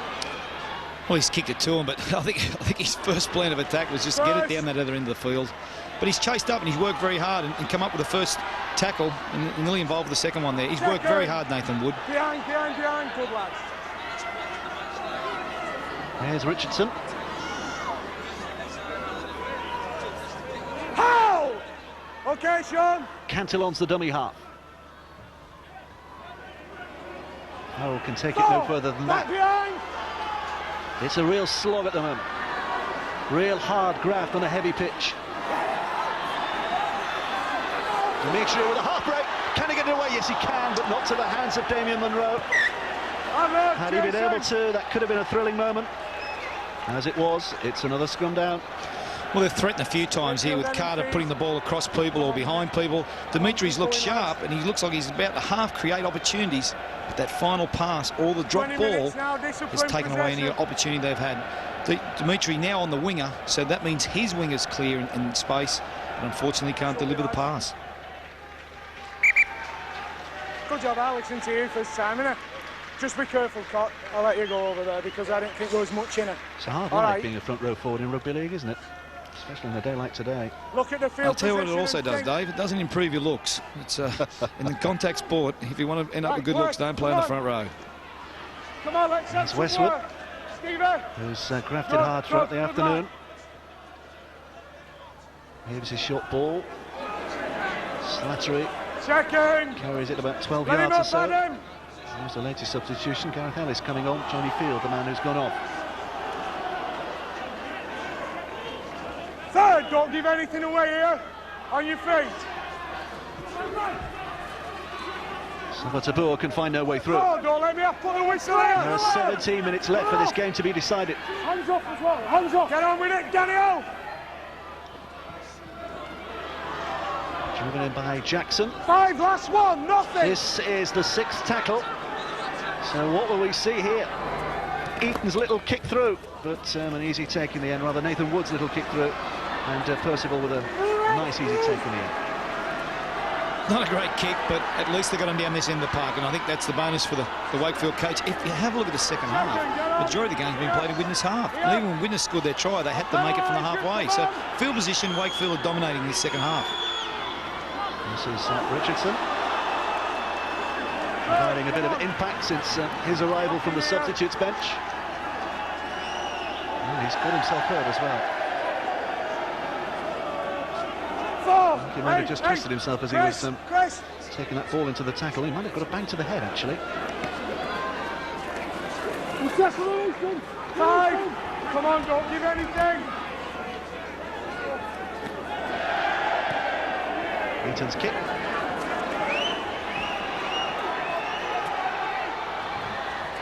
All in. Sean Richardson obviously getting a bang around the head. You're at a vital stage, Dave, now. 16 minutes to go. You know, you start wondering. This is the oh, and there you see Ben Westwood again, a swinging arm. That's the second time in this game that he's just been caught with an incident like that, isn't it? Ooh, 2 in a row. Not good. Third, come on, Drew. Well, he scored a try, and he's been a naughty boy a couple of times as well. Ball lost. Widnes have it. And you even look at the stats there on the screen, you know, it verifies what we're saying. Wakefield have spent more time in the opposition's half. It's now Widnes' opportunity, and they get it through a drop ball from Wakefield. So be interested to see the way they handle this. Widnes, will they be impatient, or will they build for pressure? Cantillon now, cantering forward, but he's just slipped a little in the mud. The game's pace lifts a little more now. What can Widnes do 15 yards out? Ball is switched by Eaton. Back it comes to Carter, looking for the overlap. Here's a drive forward again by Farrell, but he's just held down. But they're that close. Carter tries himself, using that bulky frame of his to try and force his way over, but he's within sight, but no closer than that. Eaton again, quick hands here, they're looking to get it across. Spruce now, little endeavour from him, not a good pass. Picked up safely in the end. Demetrio will be put down 12 yards away. This is the 6th tackle coming up. They're going down the blind side. Spruce with a little grubber kick, but, well, he raised the word little and put in the word large. Really hit too mightily there by Stuart Spruce. There's advertising boards at both ends of both grounds have been hit by the ball plenty of time this afternoon. You know, something like that stays in the field of play. You know, Wakefield looked like they were struggling if they'd had to defend another set of 6, and it's been a game of poor execution by both, and little things like that can turn games if you can keep the ball in play. If either of these two sides do make it all the way to Murrayfield at the end of the season in the Challenge Cup, a couple of months' time, they will look back on this game and remember it as a real hard slog, won't they? Well, I think you'd be playing the song during the week. Things can only get better because both teams wouldn't want to put back-to-back performances like this. Well done. Feather. Still trying to drive forward. Clear the rock. You feel just one missed tackle could yet decide this game. 5, Phil! Forward by Ellis. Come on here. Good lads. Good lads, leave the kicker! Hold on! Spruce.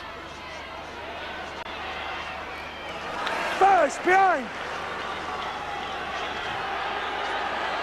Well, this is a good run. Very good run indeed. Percival almost all the way through. Recovery tackle from Aitchison. And now they will keep up the good work as well. Monroe has taken it just short of the halfway line. Suddenly they have the momentum again here, Widnes. And they'll want to work on it. Eaton, wide to Carter. Carter's ball, striding down goes Frame. He's almost up and beyond the 20-metre mark. This is a good set of 6 tackles now, and they're off the seats.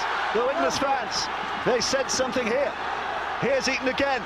Little dummy tries to go the other way. Almost wriggles through. Still the hands are good, and eventually that was a very, very important tackle coming in. Otherwise, Widnes had an overlap, and they would have been over. Still they have chance. Here's Carter. Little reverse pass. Desperate stuff at the moment. Eaton again. Grab a kick from him. He'll try to dribble it all the way through, but he can't get it past Martin Holland, who's a very safe pair of hands. Well, Neil Law, the left centre for Wakefield, has saved a certain try which occurred. They had numbers, Widnes, and he's able to snuff it out by coming in and jamming the ball and stopping the ball carrier from unloading it. He saved a certain try. Down here on the bench, just noted that both sides blowing very hard, and Nathan Wood, reputedly the fittest player in the Wakefield squad. He's featured very well during this game. Interestingly, his father Billy is a personal trainer to the Australian media mogul, Kerry Packer. We're full of interesting facts down here. But apparently Kerry doesn't train very hard these days. It is an easy job by all accounts. I will say Nathan's dad, Barry, was also a very good halfback in his day with the Newtown Jets in the Australian Rugby League competition. These are the latest scores. Lee 14, Whitehaven 10. These are latest scores in other Challenge Cup ties. Kellogg's Neutral Game Challenge Cup ties. London 6, Castleford 6. It sounds as though it's very tight there as well. 6-0, London led at half-time, but Castleford have come back. Workington 6, Halifax 20. Was difficult, I think, earlier on for the Super League side, but Halifax now seem to be a little more in control. Onside, not it. Oh, and that's a nice little dummy from Cantillon. Scrambles through, tries to sidestep in the mud. He got past Holland, but really lost a bit of his footing. Heavy conditions, but Widnes have 10 minutes just over to try and rescue their Challenge Cup campaign, and they're giving it all at the moment. Here's Ralph back on the pitch. He couldn't really get his arm free to offload. 6th tackle coming up. Now, what are the options here? None. Carter, of all the players, should have known better. Oh, geez, the captain has come up with an option like that, which is horrendous to the team's chance of winning a game there. It's a very poor option. Wakefield are out their feet. I mean, every time they charge the ball now, Widnes, they're making easy yardage, but to come up with an option like that is very disappointing from a senior member, and he's just relieved the pressure on them once again. But they're coming home strong, Widnes, whether Wakefield can hold on. And the question I asked Dave, could we have extra time here? Well, I wonder if Neil Kelly is just wondering about those goal kicks that Widnes have missed. 3 of them in all, 2 of them at least eminently kickable. I wonder what Barry Eaton's thinking about those as well, who missed 2 of them. That could be the difference at the end of the day. That's an awful cliche, isn't it? But it's true. Keating. Wakefield looking for position here. 6th tackle coming up. They'll just want to put this deep. Davis hammers it away. He won't bother where it flies. It'll be a tap back on the 20. But that will suit Wakefield, because they can reorganise the defence here, can't they? Well, his first option he was looking for was to run into touch where they could walk the scrum, slow the game down and get their defence set. The second option was to kick it dead over the 20, and now they're in a situation their defensive line set, and they slowed the game down. And at the moment, you know, I mean, Wakefield, you've got to give them credit. You know, I mean, as much as we've said they haven't played great, they're hanging in there, you know what I mean, and they are looking tired, but... Ralph rolls it back. He wasn't going forward, so let someone else try. Here's Spruce. Desperate to get Widnes back going forward again, but Wakefield's defence really is working hard at the moment. Don't get lazy. Eaton, Richardson runs for the littlest man on the pitch, Nathan Wood, but he's not going to let him through. 9 minutes left to play.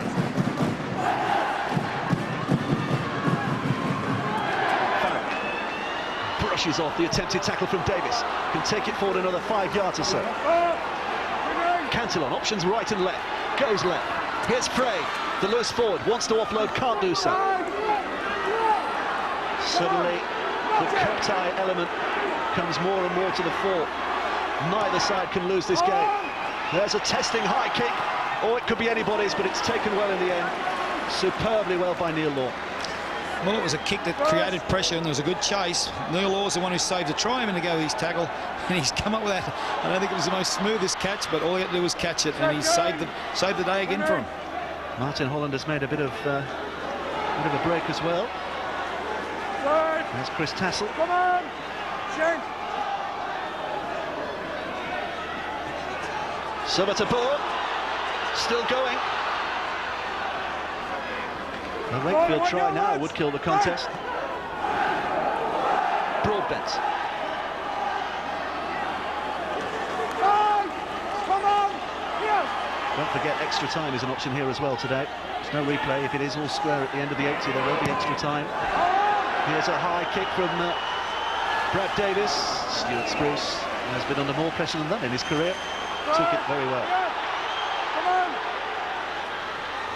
We're looking at 7 minutes to go, you know, and they're winning the field position again here, Wakefield. Nathan Woods tried very hard here, worked very hard for Margie. He's come up with a miss. It's created an opportunity. Well, the beauty of the cup is that it has to be settled today, doesn't it? So, for all the fact that this game has lacked quality, and I'm sure both coaches will admit to that, it does have that tense edge now, doesn't it? Because both sides know that they can still win this game. And it's going to go right down to the final hooter, you suspect. Carter can't find a way through. Hey, all behind me, Brad. Sixth tackle coming up. They're still inside their own territory. Big kick downfield by Barry Eaton. He's sucked to the two men back for Wakefield, but Holland can make it up quite easily in the end. Suddenly Wakefield's tackle count grows ever larger, moving away from Widnes again. 22 tackles more than Widnes now.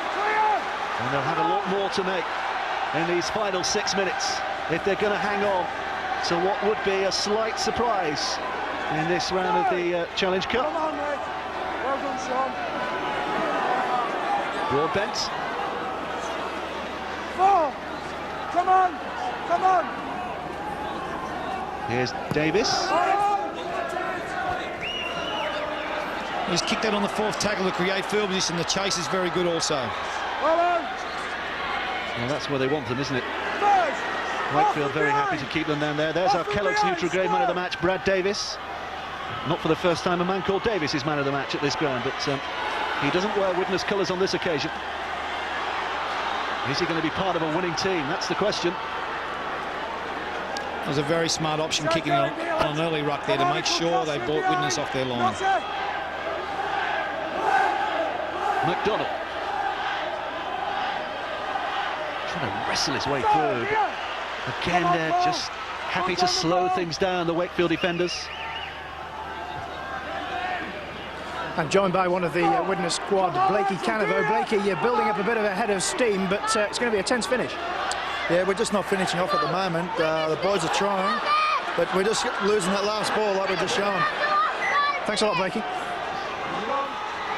Another knock-on, and at a time when they can afford it least. Well, they're getting tired back on the inside, Wakefield. They worked hard, but they drop ball. You know what I mean? Like, you get the feeling if they can just control the ball, Widnes, they'll get across the line.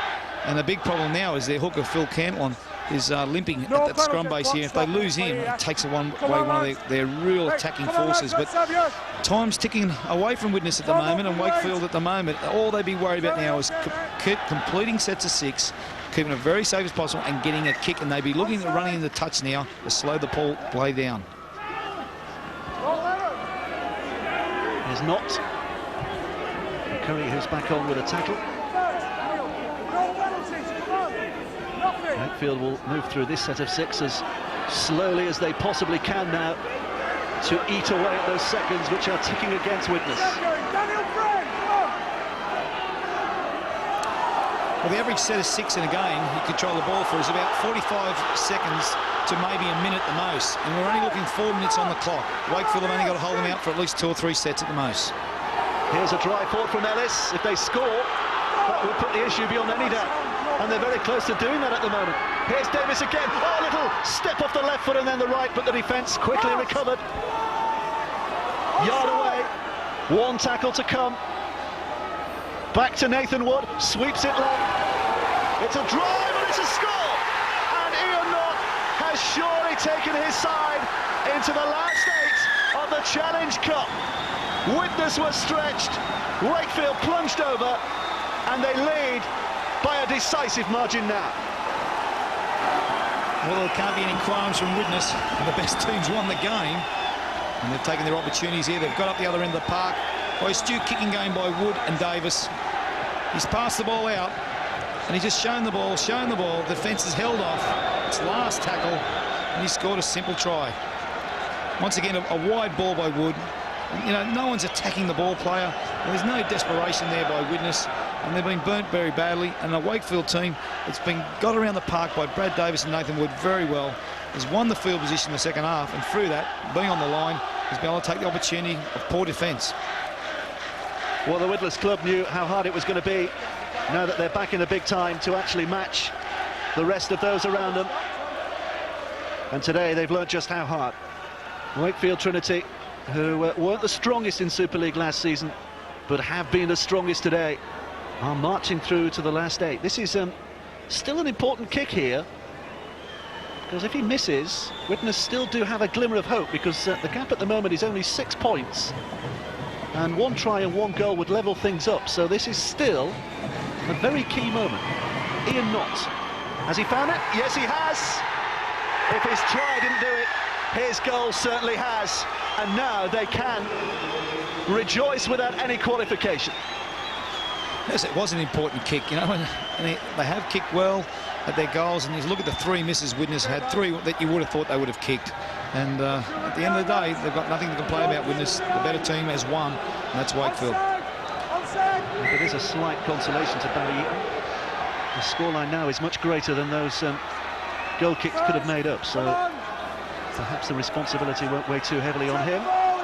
And if you look at if he kicked some of the goals there, maybe they were having shots at field goal and things like that. It changes the complexion of the game. Maybe it may have made a little bit more negative on the Wakefield point of view. But at the end of the day, you know, the battlers of Super League have got up and battled to a great victory here today. You see, I was just trying to be kind, and there you are, plunging the knife in, cruel again. The battlers, well, they have done it tough. You know, they haven't got the money of most other clubs have. They're on a very low budget.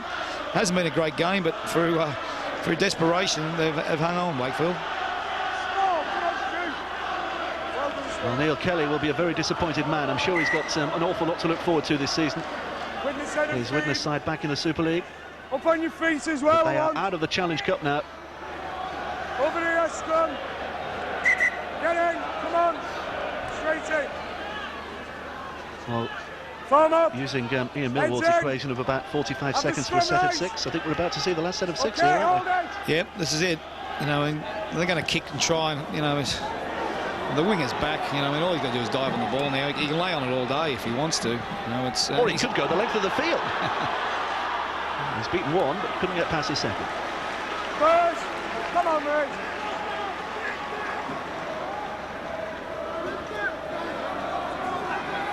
Wakefield just happy to keep possession. Come on, boys, come on. They came into this game, despite their Super League status last season, as slight underdogs. But they have battled the hardest in the worst conditions. And they can celebrate passage into the last 8 of the Challenge Cup. They join the big names like Leeds and Wigan and St Helens. And Peter Rowe at last can afford a smile and a huge laugh. It's not been a great game, a game of mistakes. The weather really has been the winner today. There's another awful cliche. But Wakefield Trinity Wildcats have managed to battle through. Just a couple of tries. Ben Wood with Westwood in the first half. Ian Knott in the second half. Not landing a couple of goals as well. So they have deserved their passage. Let's go down now to the touchline. Damien Johnson, I think he's talking to the Wakefield coach. Peter Rowe, you must be delighted with that result. Oh, absolutely over the moon. I mean, it's really a result for all the hard work we've done in training. I mean, we assembled a squad finally late in January, and the lads have just worked so hard in training. And once we got to grips with the pace of the game today and rode the storm beginning of the second half, I thought we came back into our own again, and we showed good levels of fitness as well. That's right. Widnes put you under the cosh sort of midway through the second half and towards the end as well. Yeah, well, we expected that. They've got some great players, Cantillon, people like Barry Eaton, but we stood firm, and as I said, we rode the storm and came back quite strong at the end. How does this set you up for the season ahead? Oh, well, we couldn't have had a better Philip, really, because there's been a lot of negative stuff said about Wakefield. But it's a new setup now, new coaching staff, new board. The fans have got behind us, and we'll just kick on. Well done, Peter. Thanks a lot. Thanks, Damien. Let's not forget the Challenge Cup history of Peter Fox as well, who's back as a football manager of Wakefield these days. He took Featherstone to 2 Challenge Cup finals in 73 and 74. Is he about to embark on another Challenge Cup adventure? Let's go back to Damien again. Damien. Yeah, I'm joined by Brad Davis, man of the match. Brad, happy with the afternoon's work. Not a pretty game, but successful. No, I think the conditions, played a big part in the drop balls and that. And Widnes were a really enthusiastic side, but I've got to take my hat off for our forward pack today. They did a tremendous amount of work, and they probably laid the platform with our defence today to get the result. Was Super League fitness a factor today, do you think?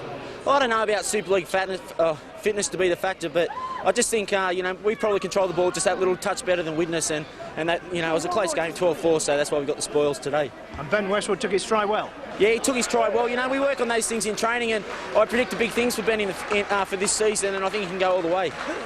Who do you fancy in the next round?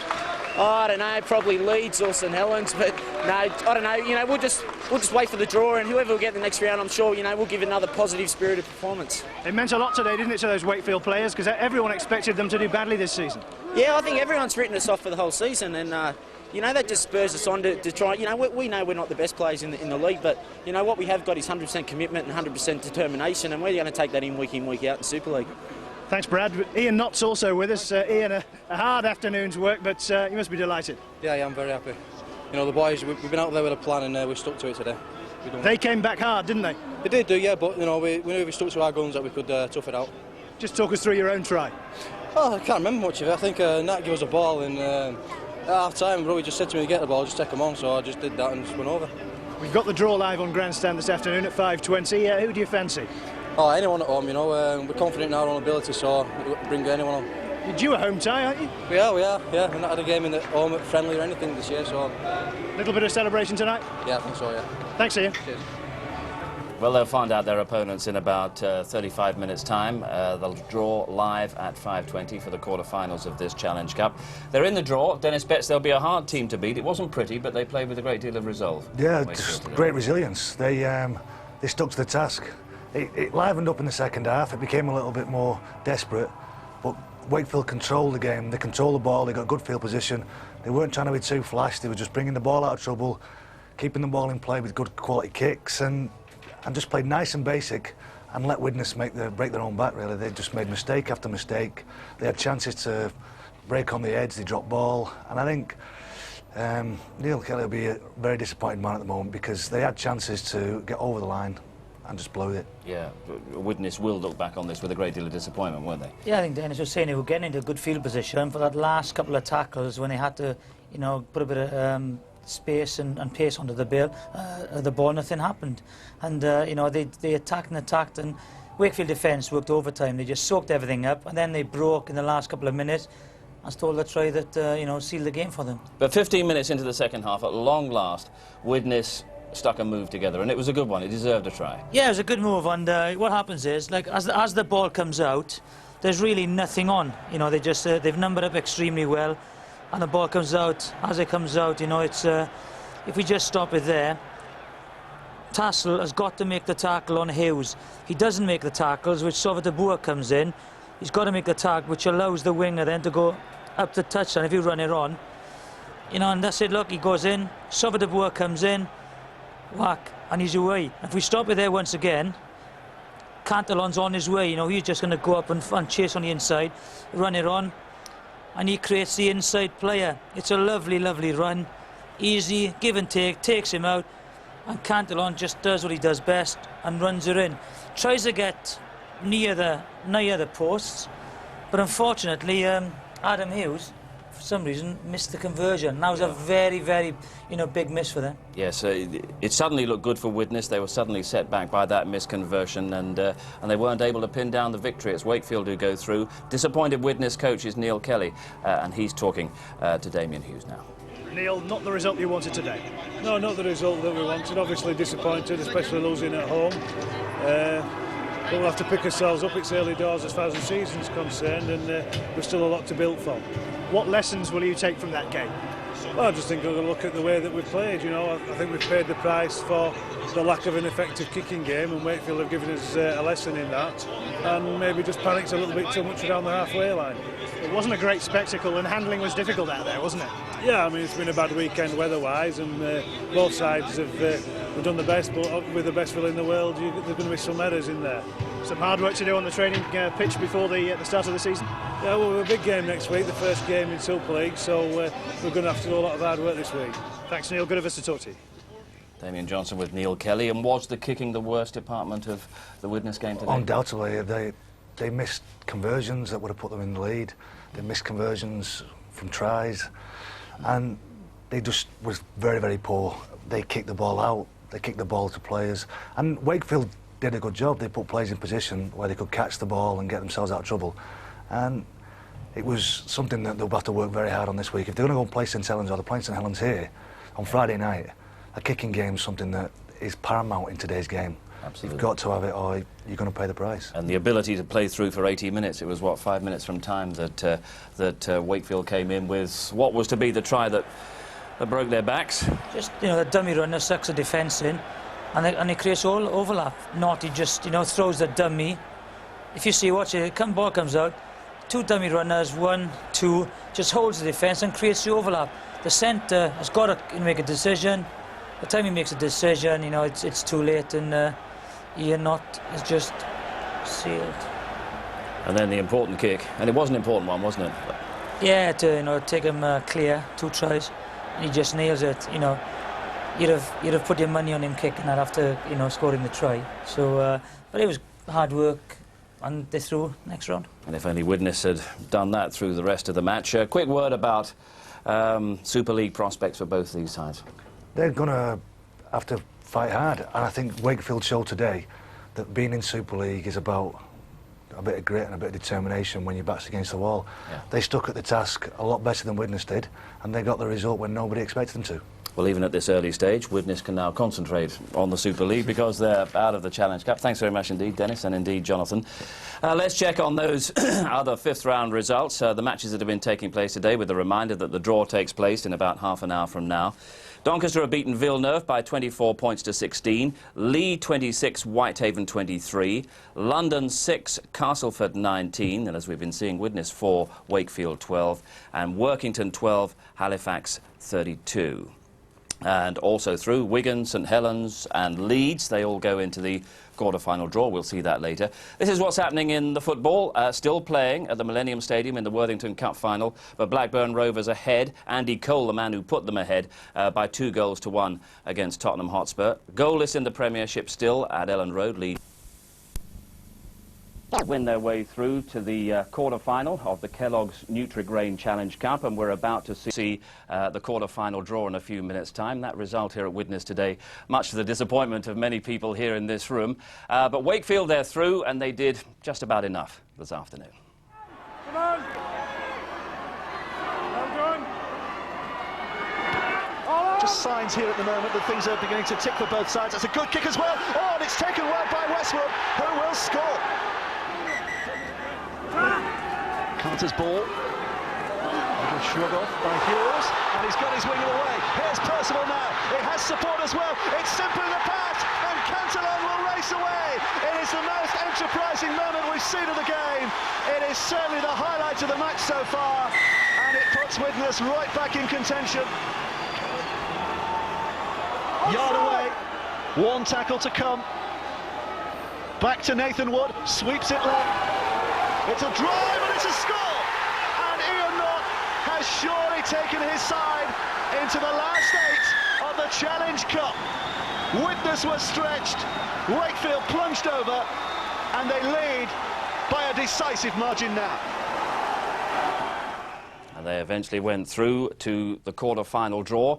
And the other results from today's fifth-round matches: Doncaster 14, Villeneuve 16, Lee 26, Whitehaven 23, London 6, Castleford 19, Workington Town 12, Halifax 22, and as we've seen, Widnes 4, Wakefield 12. Halifax 32, Workington 12. So all those sides go through to the Challenge Cup quarter-final draw, which is about to be made, including Peter Rowe, your Wakefield side. It was tough today. It wasn't a classic, but it was a good one to survive, wasn't it?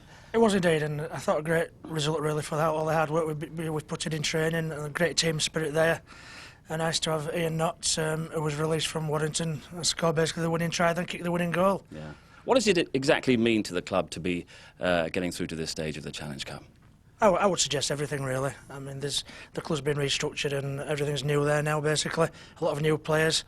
And, you know, the finance side of it will be great for the club and the positiveness that comes out of it. I mean, the town will be really euphoric this week. We're going to have a good night tonight back at the club and then hope for a home draw in the next round. OK, well, we shall see in a minute. It gives you some optimism for the Super League season to come, I'm sure. It's got to do. We've a lot of work to do yet. Widnes are new to it. And I think probably a key ingredient today was the experience that some of our players have had drawn from Super League last year. But, you know, we need to do a lot of improving. But, you know, Wakefield will not be an easy ride this season. And I'm really pleased that all the media are writing us off, because that's when we'll be at our best. Good, well played today. Let's get on with Challenge Cup business. The draw for the 4 key matches, the quarter-final matches to be played in 3 weeks' time. And we've got the Bradford captain, Robbie Paul, and he will draw the home teams. Bradford, of course, beaten by Leeds in the last round, but Robbie is a man who's experienced the ultimate Challenge Cup moment. That came in 2000. And drawing the away sides, a Widnes legend, Reg Bowden, former Widnes captain and scrum half. And he lifted the cup back in 1979 with a famous victory over Wakefield. But as we've seen, it's Wakefield, not Widnes, who'll be going into the quarter-final draw in just a moment. And conducting that draw for the Rugby Football League is Andrew Whitelam. Thank you, Steve. Gentlemen, the draw.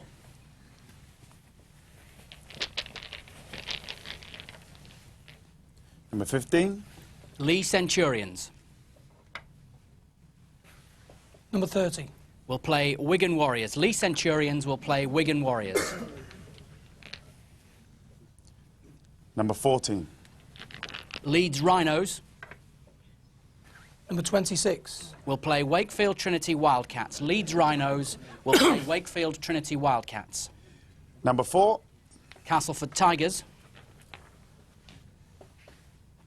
Number 7. Will play Doncaster Dragons. Castleford Tigers will play Doncaster Dragons. And the final tie. Number 10. Halifax Blue Sox. Number 20. Will play St Helens. Halifax Blue Sox will play St Helens. OK, thank you, gentlemen. So that draw in full. Lee against Wigan, Leeds against Wakefield, Castleford against Doncaster, Halifax against St Helens. Those quarter-finals will be played in 3 weeks' time. 2 of them will be live on BBC television. Ian Millward as St Helens coach. Which 2 would you pick?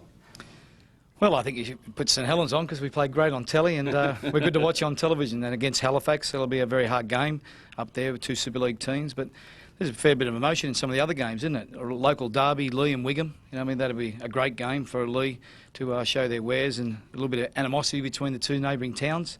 But, you know, I think there's plenty of good games there, and it's interesting how Wigan, Leeds and St Helens have been kept away from the draw, which means hopefully we've got some big teams there in the semi-finals. Yeah, who has the draw been kindest to, do you think? Well, if I say anything, I'm sure it'll come back and haunt me later on, but if you look at Castleford, you know, I mean, you would expect them to beat the Northern Forward team, Doncaster, especially being at home. You'd expect Leeds to beat Wakefield, but it'll be a bit of a local derby, and Wakefield won't lie down. And you expect Wigan to beat Lee. I think probably the toughest one is probably St Helens versus Halifax. So if you look at all them, everyone's either against a Northern Forward team or one of the big clubs, which you're looking at Leeds, is against a team that is supposedly be down near the bottom. OK, quick reaction from Peter Rowe alongside you. Wakefield's draw at Leeds. Local derby, Wakefield always do well at Leeds. It's a traditional fixture. It's a quarter-final of a cup. It's very difficult to predict the results in those games. The one thing that Leeds have done this year is replace Yeston Harris with a better player than Ben Walker. He was the difference against Hull KR on Friday night. He'll need watching, but otherwise we'll be going there to give it a go, no doubt about it. OK, good luck to you. Ian, one more quick word. You're back here next weekend, start of the Super League season. What about Widnes today? Well, they can't play any worse than they did today, can they? You know, they can't blame the conditions. It was a probably poor performance from them. So beware St Helens, because they're going to get better, and it's a great stadium, great local support, and I think it'll be a great Saturday night here next week. OK, good luck for what's to come, both Super League and Challenge Cup. A reminder, Lee against Wigan, Leeds against Wakefield, Castleford against Doncaster and Halifax against St Helens. That's the quarter-final draw. The matches to be played on the 16th, 17th of March. That's 3 weeks' time. 2 of those matches will be live here on BBC television. They will give us some tremendous excitement, as indeed they have done this past weekend. But it's also going to be a pretty good weekend next weekend. We're in Dublin. We're also in Cardiff for the resumption of that Six Nations Championship. But from Widnes, bye.